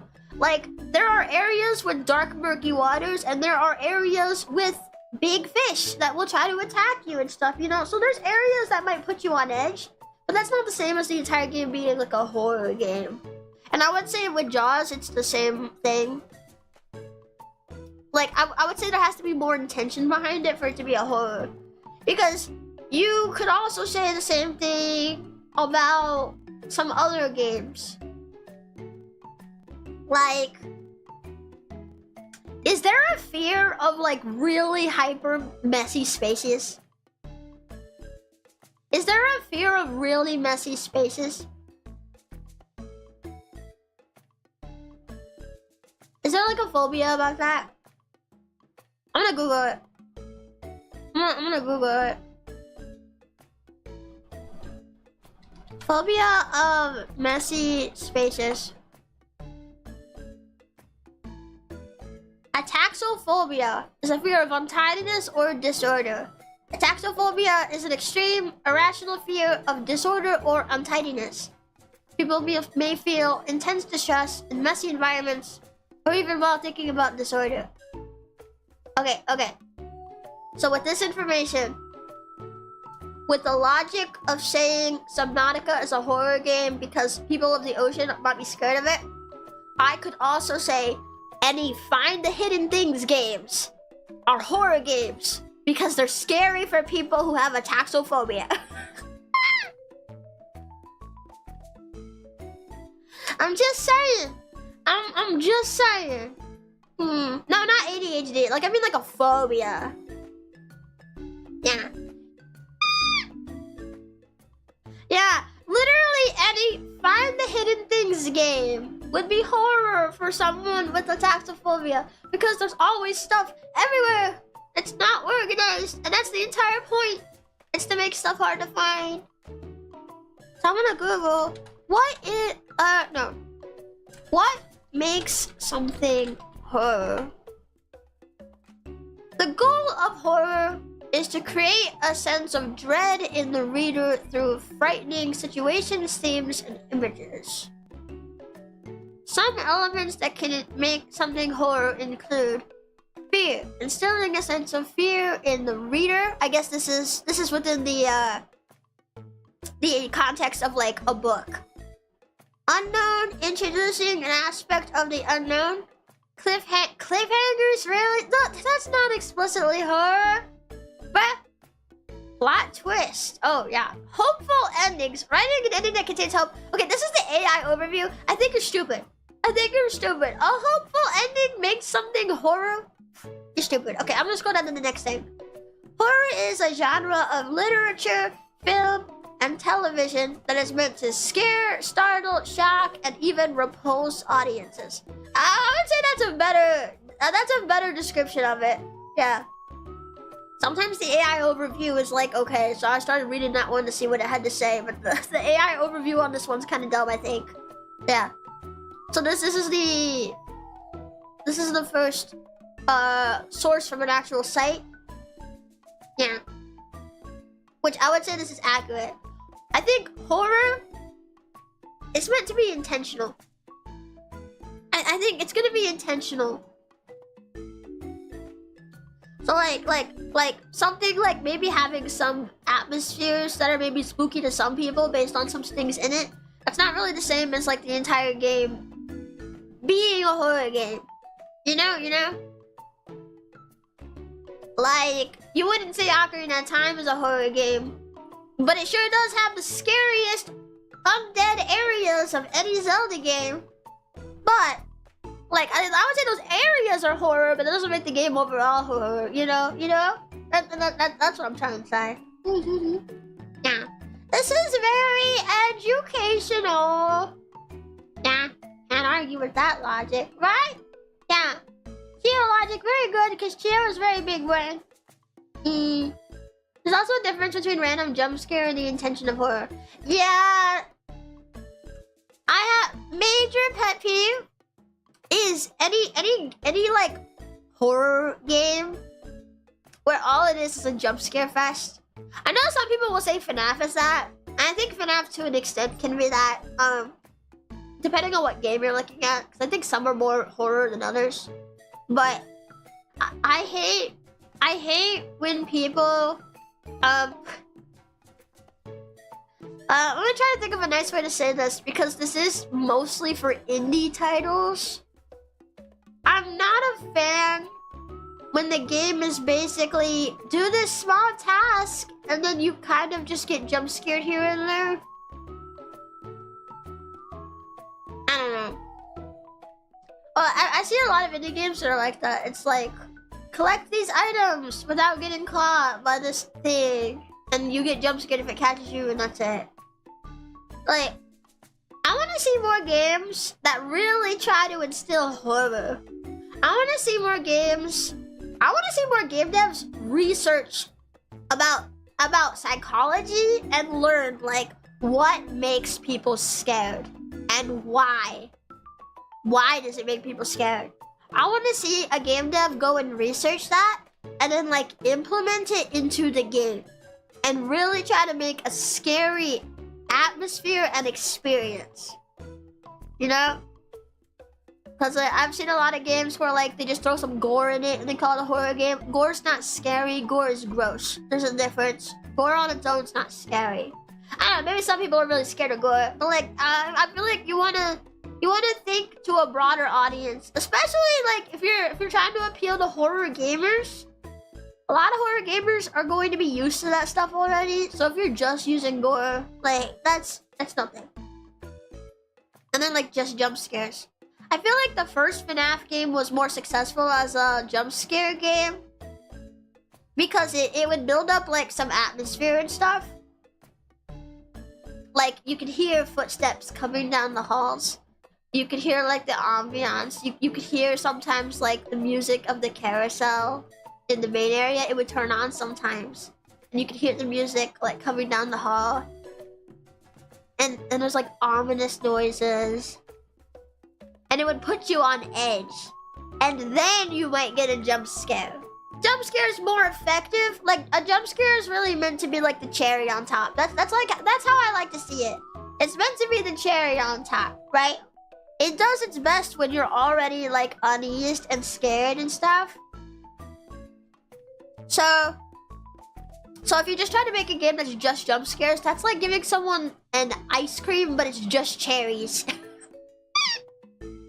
Yeah. You want the environment to feel off, for lack of a better term. Yeah, like tap into the uncanny valley, you know? Make them feel uneasy. Make them feel on edge, and then hit them with a scare. You know? You never recaptured the atmosphere of the first. Yeah, I do like some of the other FNAF games, but I will heavily argue that the first one is the scariest, and that's because there was the strongest horror atmosphere in that game. Although I do think Into the Pit kind of scary, but I do like it a lot, and I think it's making a good attempt to be scary. It does put you on edge sometimes, and there's been some real good scares when you weren't really expecting it. Yeah. So I'm happy to see FNAF kind of return to its horror roots. Yeah. I really want to play more Into the Pit. I want to finish it. I want to play more. I'm having a lot of fun playing it. Apparently there's a lot of secrets in the game too. I wonder if we found any yet.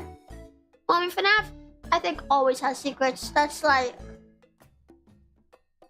kind of expected by this point. But I wonder if I found any. I don't know. I was kind of thinking, if I do end up changing the Paper Mario stream, maybe I could like still stream but just change what we're doing. Like, instead of canceling it outright, I just change what we're doing into something that might be a little easier on me. And Into the Pit, while having a lot of dialogue, it's not as much as like Paper Mario. Paper Mario has a ton of dialogue and a ton of reading and a ton of exposition. And that's not even counting any narration I would do on my own while I'm like fighting or doing things like that. Yeah. So like, I don't know. I'm kind of thinking of swapping it around. Maybe. I might put up like a poll on Twitter and ask people what they think. Because I don't know. I feel kind of bad. I feel like recently I've like changed my schedule after putting it out more than the other Pixel girls. And I know like it must be frustrating for some viewers, and it must be disappointing when I like change what I'm doing. And I really want to avoid doing that. Like, I really care about what the community is thinking, what you guys feel, how you guys feel about things that I do. So I try not to make adjustments slightly, but it's hard when it comes down to a point where I feel like this might be a bad idea for me to attempt, or it might not go well for me, or I'll end up pushing myself really, really hard. So I'm thinking about changing the Paper Mario stream to Into the Pit or something. Yeah. I do want to finish Paper Mario. I know it's been a while since I've played it, and it's probably just gonna be like, damn, Chio just doesn't want to play Paper Mario anymore. I do. I was looking forward to playing it because we're coming up to one of my favorite chapters. I really like the next chapter. The chapter after that's pretty cool too, actually. But I made my schedule before the Wisdom Tooth issue popped up. I had no idea this was going to hit me, and now I'm just kind of like thinking about it again and wondering if I should kind of adjust it. Yeah. So I'm not really sure. I'm not really sure what to do. It might just depends on how much Peeps value schedules. Yeah. I mean, I think a lot of people would understand that this is like a last minute thing that popped up. I don't know. I don't like changing what I'm doing without like a good reason. I guess people would say this is a good reason. I don't know. I'm always wary that I'll disappoint people. So it's always hard for me to come out and say like, I'm changing a part of the schedule. But like, maybe if I still stream, people won't mind too much. As long as I'm just like still going live, people won't mind too much. If it's not too much to ask, do you have to go under for your wisdom teeth removal? They're gonna put me under on something. I don't think I'm gonna be totally knocked out, but they're gonna like put me on something that's gonna like partially, like I'm gonna be like semi-conscious, I guess. Which is scary. But whatever. I liked Signalis, it was very effective. I've seen that game on Steam. I wonder if I should play that one. Yeah. Maybe adjust a bit so you don't have to work to increase rest periods so the infection doesn't bum you out. Maybe. It's just like talking for long periods usually hurts a lot. Honestly, this stream has already even gone on for longer than I was expecting it to. I wasn't thinking that I would go on for 2 hours. I thought it'd be like maybe an hour or an hour and a half at most. I guess it's because I took the ibuprofen right before stream. Although I am having like some tooth pain. It's not like fully gone. And that's what I'm worried about. Because not only do I have my Mario Party collab in the morning, that's not getting changed. That's happening. I'll be fine for that. I'm excited for that actually. It's gonna be so fun.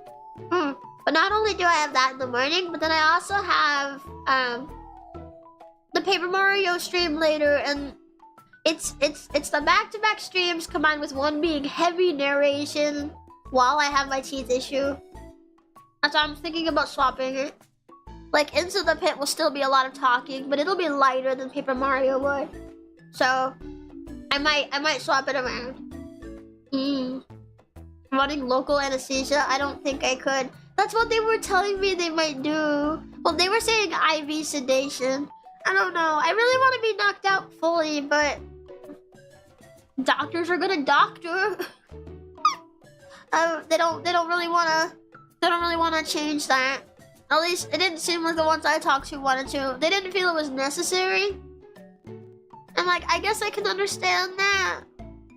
But I would feel a lot more comfortable and safe if I just was not at all conscious at all for the entire thing. Yeah. If it's normal wisdom tooth extraction, then they generally use local anesthesia.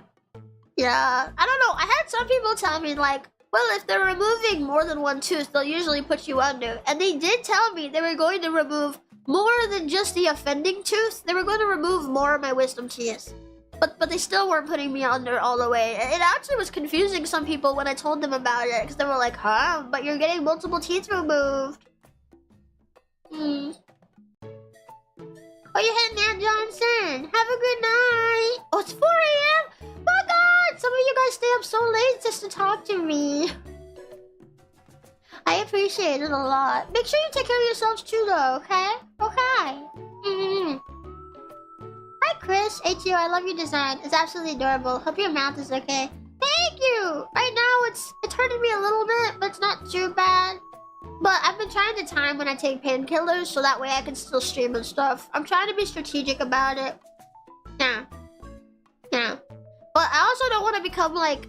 I don't want my body to get used to the painkillers either, which is why I was saying, like, if I can get away with it, I might try to not take painkillers tomorrow, if I can, because I'm not always in pain. It fluctuates a lot. It changes a lot. But that's another point of why I think it'd be better for me to play a game where I'm not going to be talking too much. I'll probably still have to take painkillers, but like, maybe it won't hit me too hard tomorrow. I'm not sure. They didn't give me good meds after mine. They gave me Tylenol 3. It didn't actually work for me though. That sounds horrible. Oh. I wish I could just teleport my wisdom teeth out. I don't want them to get drilled out.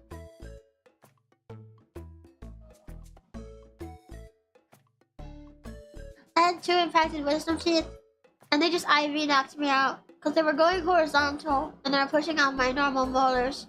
How was that for you? Because that's what they're talking about for me. How did that go? How did that feel? Did it hurt? Did it go okay? I'm really worried. I don't want to feel it. I don't want to feel my teeth getting drilled apart in my mouth.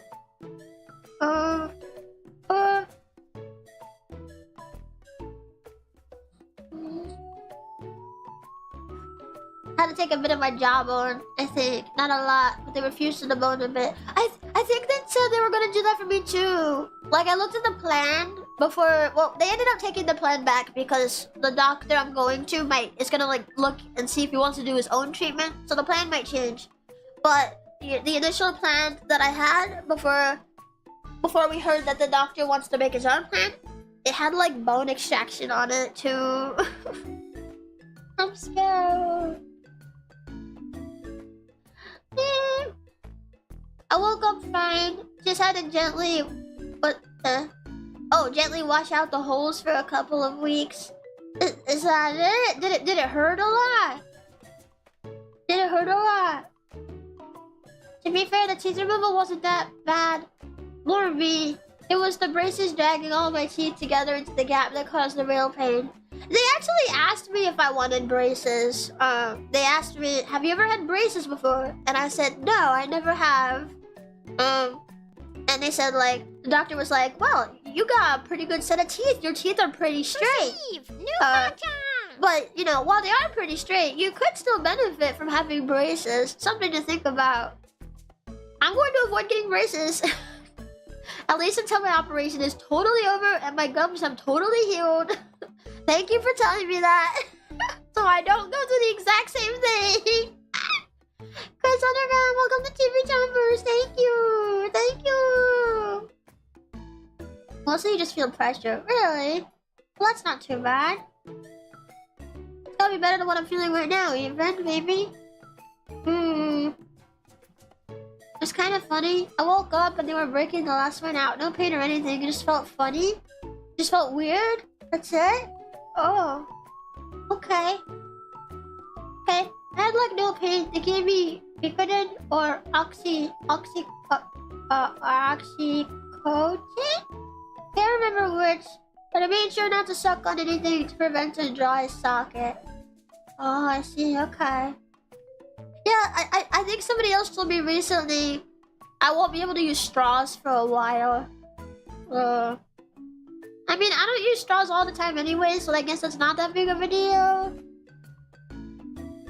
It would suck if I go to a fast food place and get takeout though. Well then again, I don't know. I guess I wouldn't be going to a fast food place and getting takeout though. Because I can't eat a lot of foods during that period. So maybe I don't have to worry about it. Yeah. Imagining Chio with braces. Just braces on my sharp chompers. Yay. No, I honestly, like, I don't have the best history of taking care of my teeth. I think I said this in a recent stream, but I was really expecting them to be like, you've got so many cavities. But then the doctor didn't mention cavities at all, so I guess I don't have any. No. All they said was, I could benefit from braces if I wanted to. Not a necessity though, because my teeth are pretty straight as is.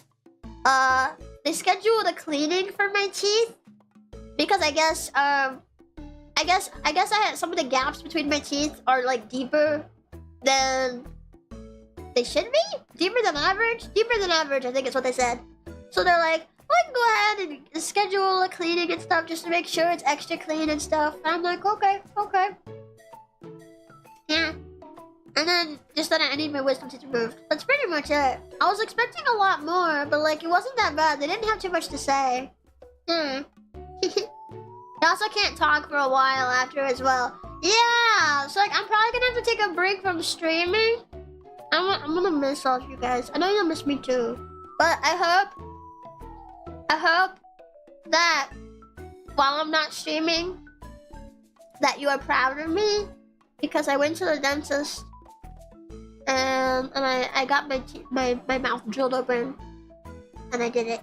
And then when I come back, we can have a party. Yeah. But that's also why I'm trying not to take it too easy right now. Because I've had a lot of people tell me like, oh, Chio, if it hurts you that bad, you can take a break right now. Oh, well, there's like a few different reasons why I don't want to. A big one is this is kind of a primary job now, so I need to pay the bills, I need money. Another one is I don't want to disappoint people because I have postponed some streams recently. I feel bad when I do. I don't want to do it too much. But then the other reason is I know I'll have to take a break anyway after the procedure. So I'd rather stream now, not take a break now. Because if I take a break now, that's just gonna be more time I'm taking a break because I do have to take a break after the procedure. Hi Tony, how you doing? Really sorry for being late. Nah, you don't gotta be sorry. I'm just happy to see you. Hi. Yeah. I'm not entirely sure. Like, I'm not entirely sure like how much time I should take off. Maybe a week. I hope it won't be 2 weeks. I think a week is the longest I want to do. I mean, I'll do as much as I need to. But it's if it comes down to preference, I hope after a week it'll be okay. You can still chat with us and text if you want. That's true. I wonder if we could schedule like... I can't really do a Twitter space with my voice, obviously, but I wonder if we could schedule like What if we sometimes just go into the Twitter space chat on YouTube and just kind of talk in the text chat? Free money. We could do that. Thank you. Too fun. Dinosaur, thank you for the $20. Thank you for the T-fund. Thank you, I appreciate that a lot. Yeah, we can maybe do that. Yeah, I think after like a day or two, the pain should go down from what I've heard. So we could probably do that, and I could like still talk with you guys and stuff. Yeah, it's gonna suck though because I hate when I'm not able to talk. Like it happens a lot when I get sick. My throat gets really irritated, and I can't speak so easily. Actually, I had some throat irritation the other day. Actually, yesterday. Yeah, yesterday. It was yesterday when I woke up, and it really scared me because I was thinking like, oh man, if I have pericoronitis. Which I was like googling my symptoms, just to get like a feel for what I might have. Google's not like 100% accurate, so I don't recommend putting your full trust in Google.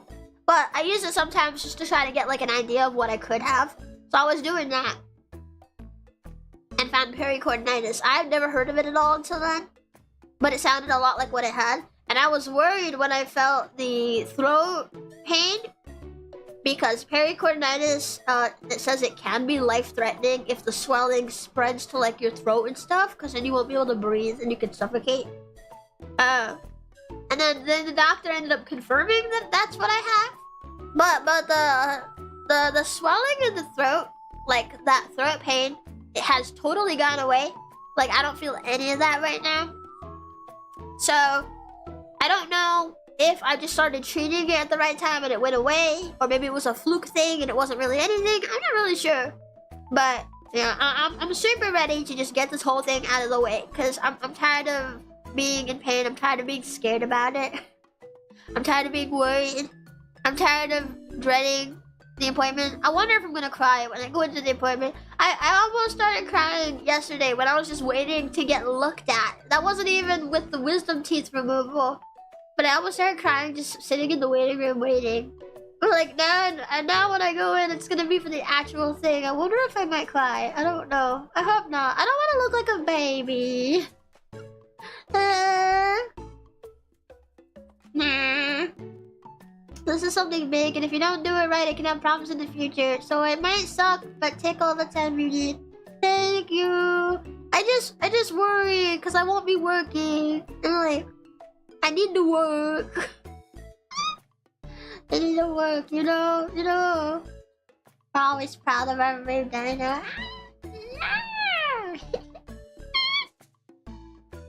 Thank you. Thank you. Google always telling you that you will die. Yeah! No, but I guess Google was right on that one, because even the doctor, when I was there, I remember the dentist asked me, like, have you had, like, a fever at any point? Have you been feeling feverish? And I told him, no, not really. But, like, when he asked me that, I was thinking, like, that's one of the symptoms of pericoronitis. That might be what he's thinking I have. Oh, no. Yeah, the doctor actually never brought up pericoronitis at all. I ended up being the one asking the nurse, like, nervously, like, it's not pericoronitis, is it? And then I guess the doctor had walked back into the doorway and was listening, because he had walked out of the room when I asked. And he was there again when I, like, turned around and, like, looked towards the door. And he was saying, like, wow, that's a big word. Wasn't expecting that. But yeah, that's basically what you have. And I was like, no! But he gave me antibiotics to take, like, in case I develop fevers or in case the swelling gets worse. So I'm gonna go ahead and say that the risk for it to get real bad is real and it's not Google faking it. But the swelling has actually gone down today. It's not as big and bulgy as it was yesterday. Don't take that out of context. Well, like, no, my gums were, like, seriously, like, they felt like a balloon. Like, a part of it felt like a balloon yesterday. It's not as big today. So I'm gonna say it's doing better. That's a good sign. It still hurts a lot sometimes, but, like, the swelling's gone down. Yeah. So I'm hoping I won't really need the antibiotics, but I do have them in case something happens. Risk of an infection always exists. Antibiotics help it. Yeah, I mean, the infection has already happened.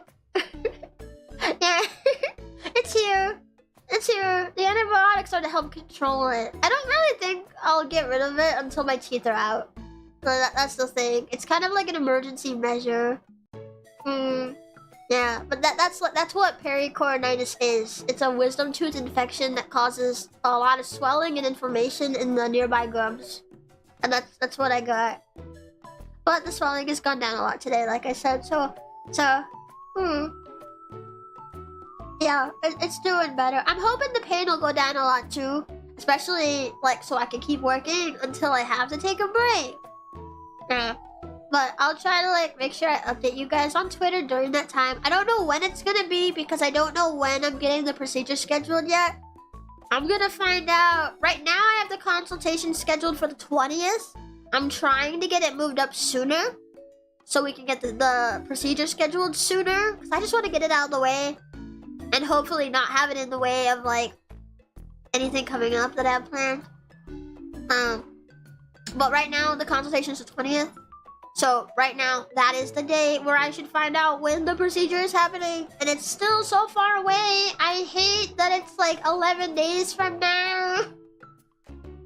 I guess I could go ahead and say like 10 days. Because today for me is almost over. So it's about 10 days away. But like, I hate how long it takes to get in to see a doctor, man. I hate it. Oh well. Taking longer could have caused issues that can't be predicted. Yeah, like I was afraid because those first couple of days after the issues started, it felt like they progressed like really fast. Like one day it was kind of just normal aching and I'm like, oh well, I got a wisdom tooth coming in or something and oh well, whatever. I go to bed, the next day, it's like hurting a lot. I remember like trying to sleep the night after and it was so bad. That was the worst it was. I was like getting painkillers and like I usually try not to take medication at all unless I absolutely have to. So it was bad enough that I was doing that. And I could see like it was swelling up a lot. So the next day I think the swelling was bigger and it was spreading to my throat. And at that point, that's when I was like, okay, I think I need to see a doctor. So then we got it scheduled and that was yesterday. Yeah. Today it's gotten better and I'm happy. But I was worried over the last few days because it was progressing a lot. Real fast. At least it felt like it was. Yeah. But yeah. I just can't wait to get it out of the way and have it be done and everything. Trying to sleep with any sort of infection or sickness is absolutely terrible. I know! Like, half the time I have to go, like, take an ibuprofen and just wait for it to kick in before I can get any sleep. It's the worst. Oh, Skiddo! Skiddo, hi! Thank you for the raid. Welcome in. Oh, Skiddo, I'm gonna give you the wrench. There you go, Skiddo. Yay! Welcome in, everybody. Hi! I hope you had a great stream, Skiddo. I saw you were doing a collab. I hope it turned out okay. Hi everybody, my name is Chio Chompi. I'm a member of PixelLink 2nd generation PixelChronicle. And I'm a dinosaur! Sorry my roar is so weak right now. I've been having wisdom tooth problems. I don't want to go too extra with my voice. So I hope that piddly little roar is okay for now. Yeah, it's a dino raid! Yay! How are you feeling? In pain. I was actually thinking of ending off here soon, but I could chat for a few more minutes. We were just talking again about like when, like the timeline for my procedure and stuff, which is kind of like half unknown. Yeah, I'm gonna have to get wisdom teeth taken out, and I'm not looking forward to it. Stream was good. We played Boomer. It was absolutely rigged. I don't know if I know that game. What kind of game is it? Well, I hope you guys had fun, even if it didn't go exactly as you planned. Yeah. You know what might be a really fun game, Skiddo, for us to play sometime? You like Forewarned? Well, I know you're not like super great with horror, but I mean, Forewarned is like kind of horror. I played it once. It's pretty fun. It's kind of like Egyptian Phasmo. Yeah. I'd like to give it another try and kind of learn more about it and get back into it and stuff.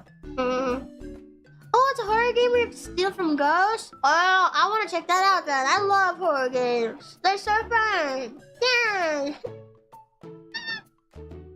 Yeah, we're just having a chill little Zatsu, just kind of chatting and talking and hoping that the talking doesn't irritate my mouse, because sometimes it does.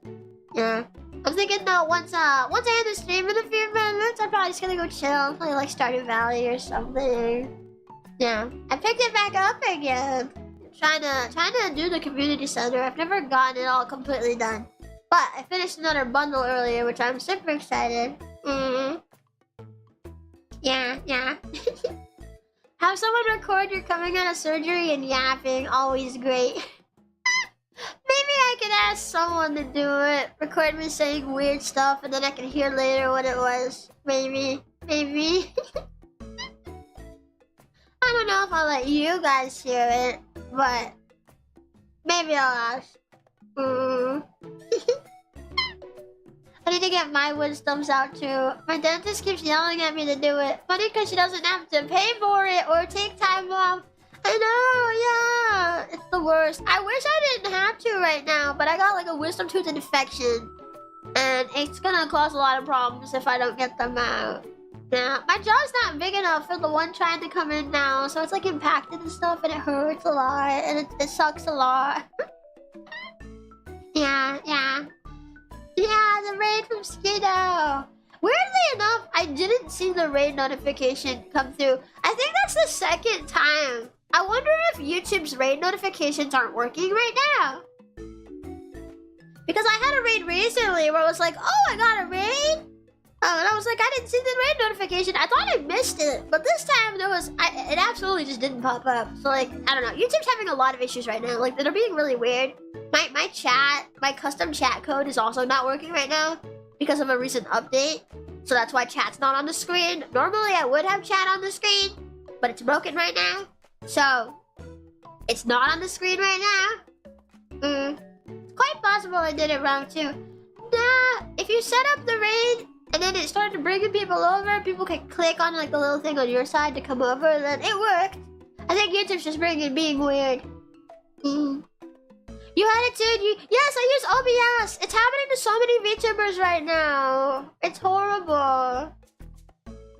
YouTube raid notifications may have broke at the same time the chat thing broke. I think so. Like, YouTube's just really weird right now. I'm waiting for everything to be fixed so I can bring chat back on the screen. Like right now. Right now, chat looks like this. And this is why I don't have it on the screen. Because not only is it so small, it's hard to read. Oh my god, what is happening? You guys are zooming. But it also just doesn't look that great. Yeah. Cat jump scare. I know. Yeah, it's broken for a lot of people right now. They need to fix it. I didn't even know YouTube had released any kind of new update until like my manager told me.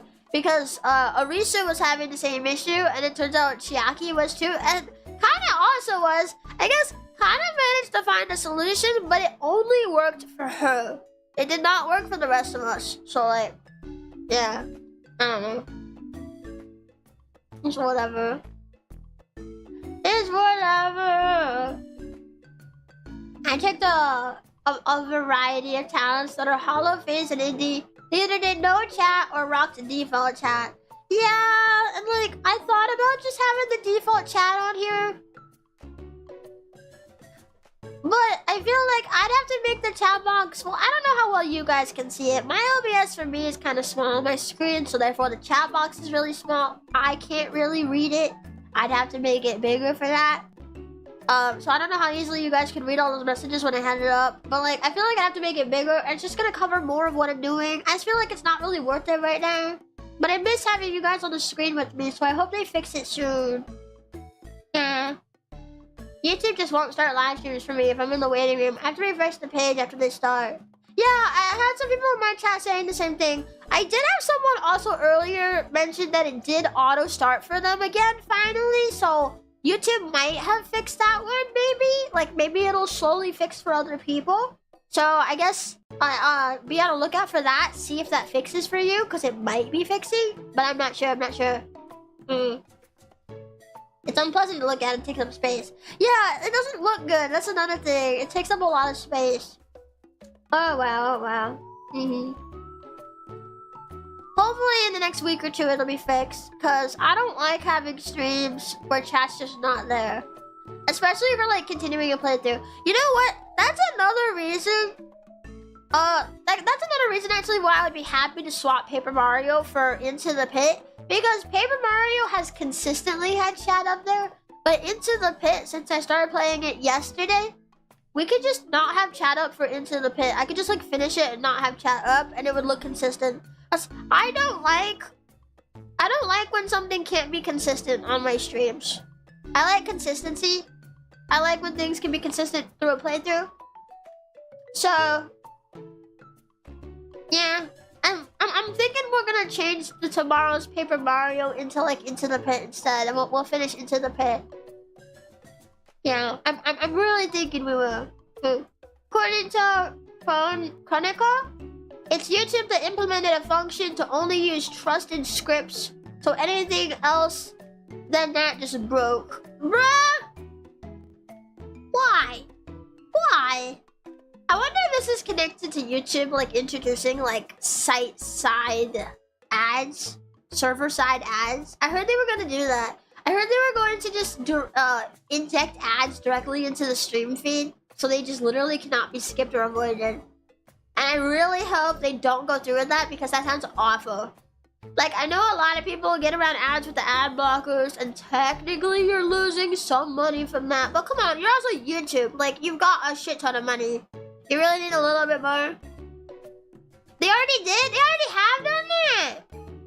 I feel like I haven't seen any of that.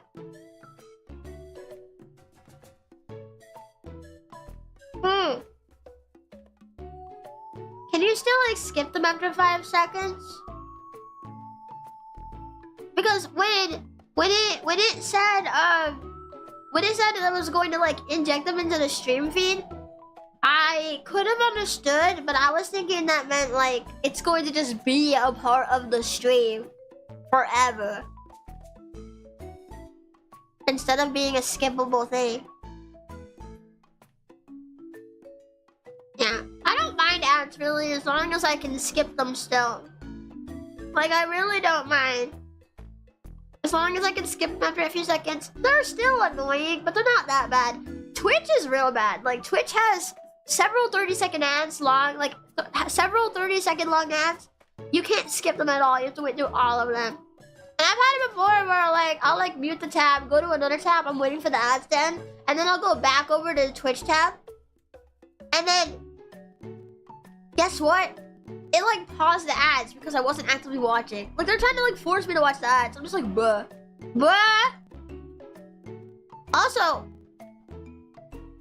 Also, speaking of Twitch, I guess I could take this chance to say this. Cause I have a Twitch channel. I don't stream there. I only have the Twitch channel to like chat in people's streams on Twitch and to support some of my friends who are on Twitch. So I don't make content there. You guys aren't missing out on anything on Twitch.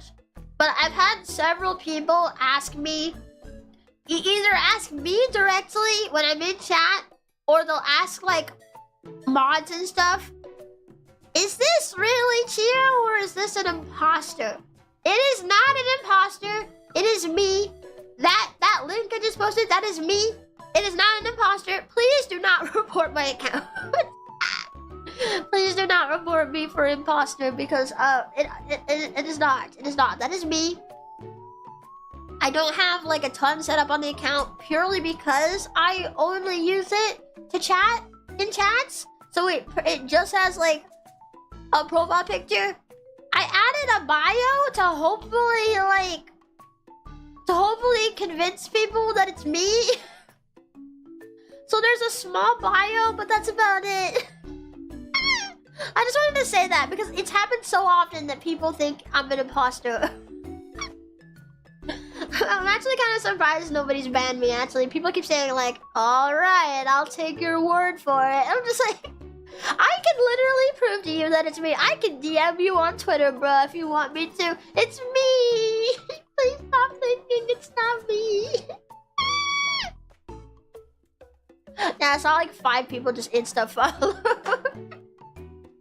Yeah, so I just wanted to say that since we're kind of on the topic of Twitch anyway, because I don't want to get banned at some point on there for being an imposter when I'm not. So yeah, YouTube is insane with the money they take from revenue. Yeah, it is. Like I went ahead and introduced TTS for my tipping feature, to try to incentivize more tipping because YouTube takes so much of like everything else. It's quite insane how much they take. Of course, I really do appreciate though any and all support, however you choose to give it to me. So don't mind at all if you prefer to do it like a super chat. Don't worry about it. Don't worry about it at all. I appreciate and love you for everything that, you know, anything at all, any support at all you want to give. It doesn't even have to be financial. I always feel like I should say this because I don't want people to like take what I say like and like be like, oh, well, I've been super chatting, she must hate me now. No, I don't want anyone to feel bad. So like I always say this whenever I bring it up, but I just appreciate any support. Yeah, whether it's financial or not. I want you guys to know that I appreciate you and you're loved, and please don't feel like I don't appreciate you. Yeah. Of course, Tanner is the second highest tipper. Is he? Tanner, no. Hi, VTubers. What are you guys talking about? Right now, we were just talking about my Twitch channel and how everyone thinks I'm a fake Chio, and I just had to let everyone know that I'm not a fake Chio. Yeah. My chat personally abuses the TTS feature because they love making it say stupid things. Yeah, I honestly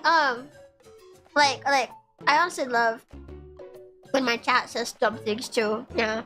As long as we keep it to like no spam or anything, which I haven't had an issue with spam. You guys have been great about it. If I do start getting a spam issue, I may like increase the amount that you have to like pay. I might boost it to like $3 minimum or $5 minimum. I want to keep it cheap. I don't want to make it expensive.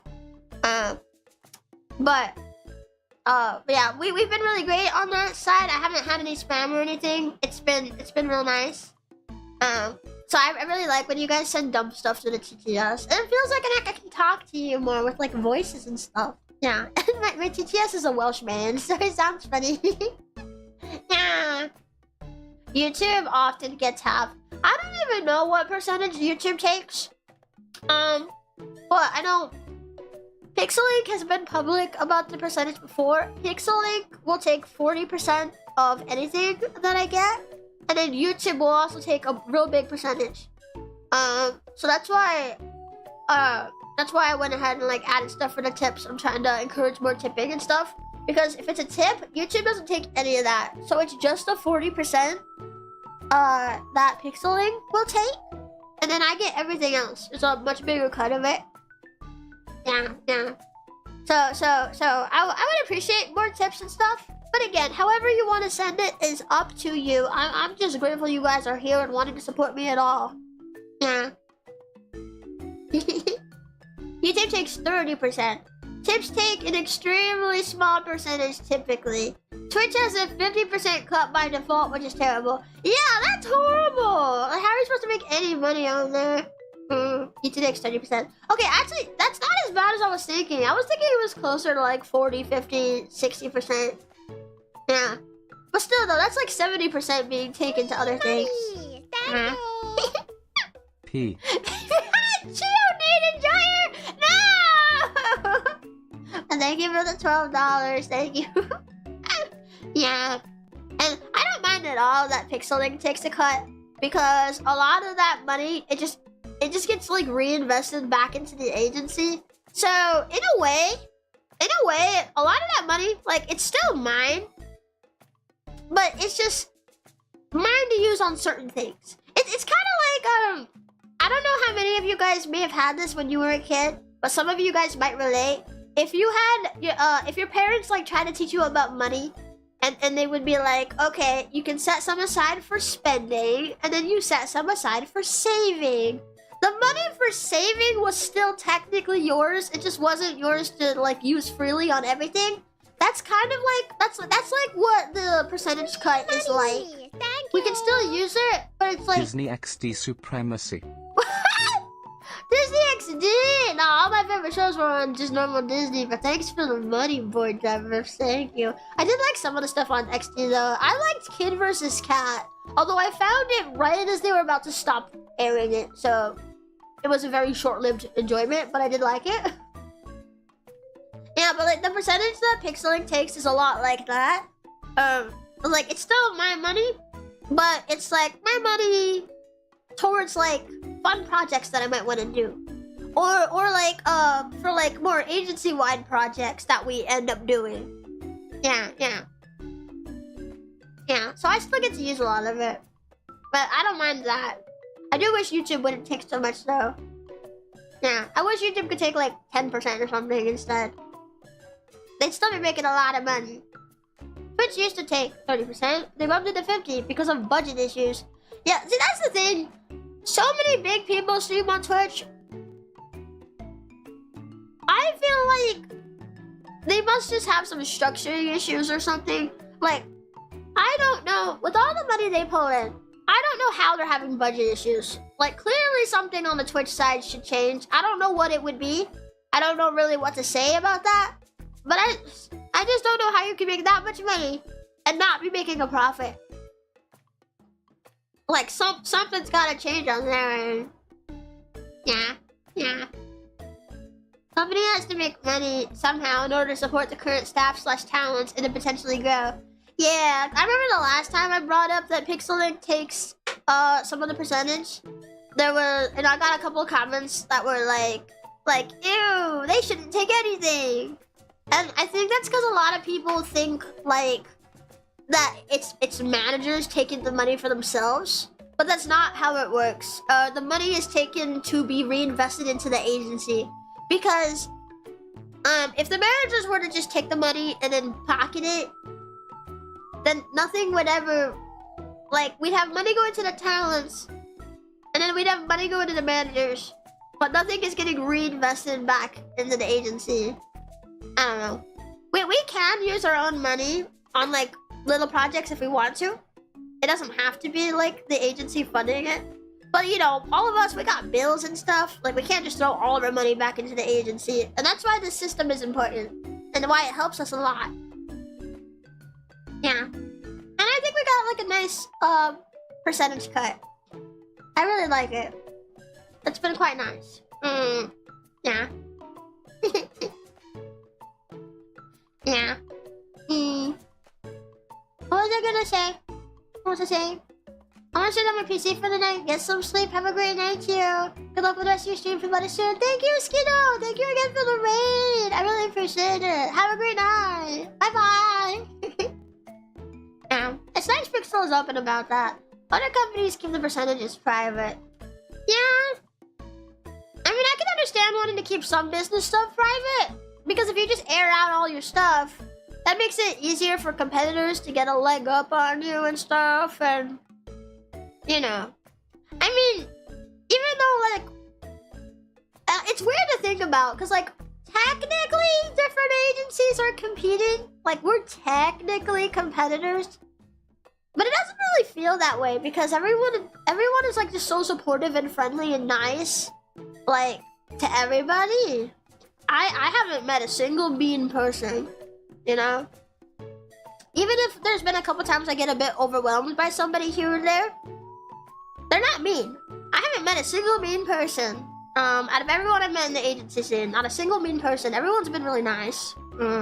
Yeah. May not be like super duper compatible with everybody, but they're still nice and we get on well enough. I'm really grateful for that. Yeah.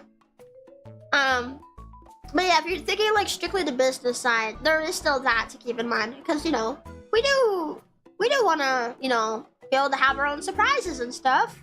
You know, don't want everything just like It's like getting the rug ripped out from under your feet, you know? You don't want that happening all the time. So I can understand it to an extent, but I also do think it's nice to have some transparency where you can, because it is nice for people to know, like, okay, well, what will I be making if I go to said agency? It's nice to know so you can make informed decisions. Yeah. So I'm quite happy that we're open about that. Yeah. So when we eventually have Gen 3 coming out, when we eventually get to that, that people can know, like, what they can expect to be making and stuff. Yeah. And they might feel more comfortable and stuff. I'm excited for that. Chio Chompi. I wanna feel so old. So if Pixel takes the cut, it will help Chio in the long run. Yeah! It helps the other girls too! It helps all of us. It's real nice. Yeah. Yeah.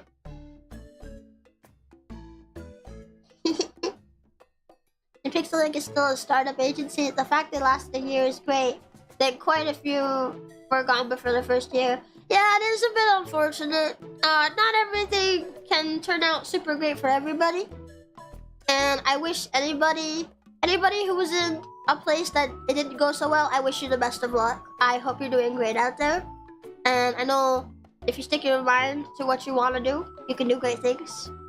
So I wish you all the best of luck. Yeah. I'm quite happy with where Pixel is. I mean, of course, being a bit bigger would always be nice. But I'm very happy. I think we got a strong start. We got real strong vibes going on right now. We got some fun things planned. Some fun short-term and long-term goals. I can't really tell you guys all about that because it's a secret. It's a secret for now. You guys have to wait to see what it is. But I think we're doing pretty good overall. I'm really happy to be here. Yeah. From small Chio to big Chio. Yeah! It's gonna be so weird. Eventually having co-highs. I wonder what it'll be like. I mean, we're not anywhere close to that happening, but like, when we get around to it, I wonder what it'll be like. Yeah. And some might even say you all got a pixel star. Haha, funny. Yeah. The Minecraft server has been great. So many people playing together. Yeah! I really like that we have the VSMP. Honestly, I want to hop in there again. I don't know when I'll be able to though, because I scheduled way too many collabs. Guys, I scheduled way too many collabs again. I'm just gonna have to make sure that at the end of all my collabs that I have like a nice decent Zatsu segment with you guys so I can like talk with you guys because I accidentally scheduled way too many collabs again. But I want to hop back in because we still need to finish the Beehive way. We still haven't finished it. Yeah.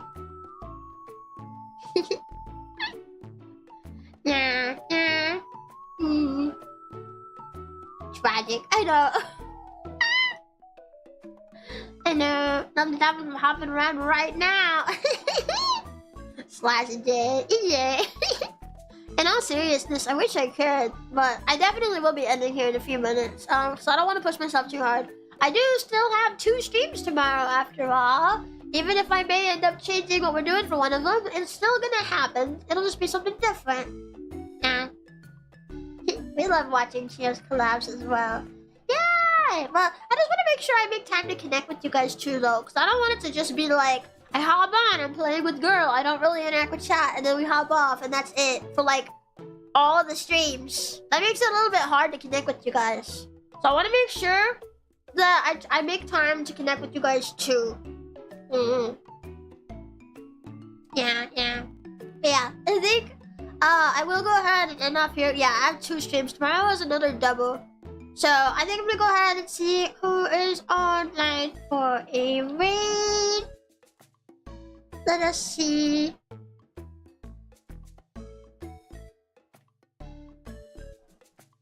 Who is online right now? Let's see. Coconut, Shibi. Oh, Bibi's playing Man over there.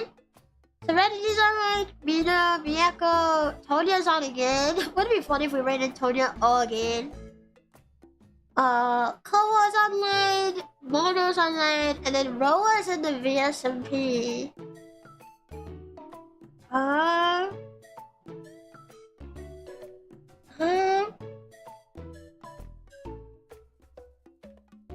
Wait, what is Serenity doing? Click on it?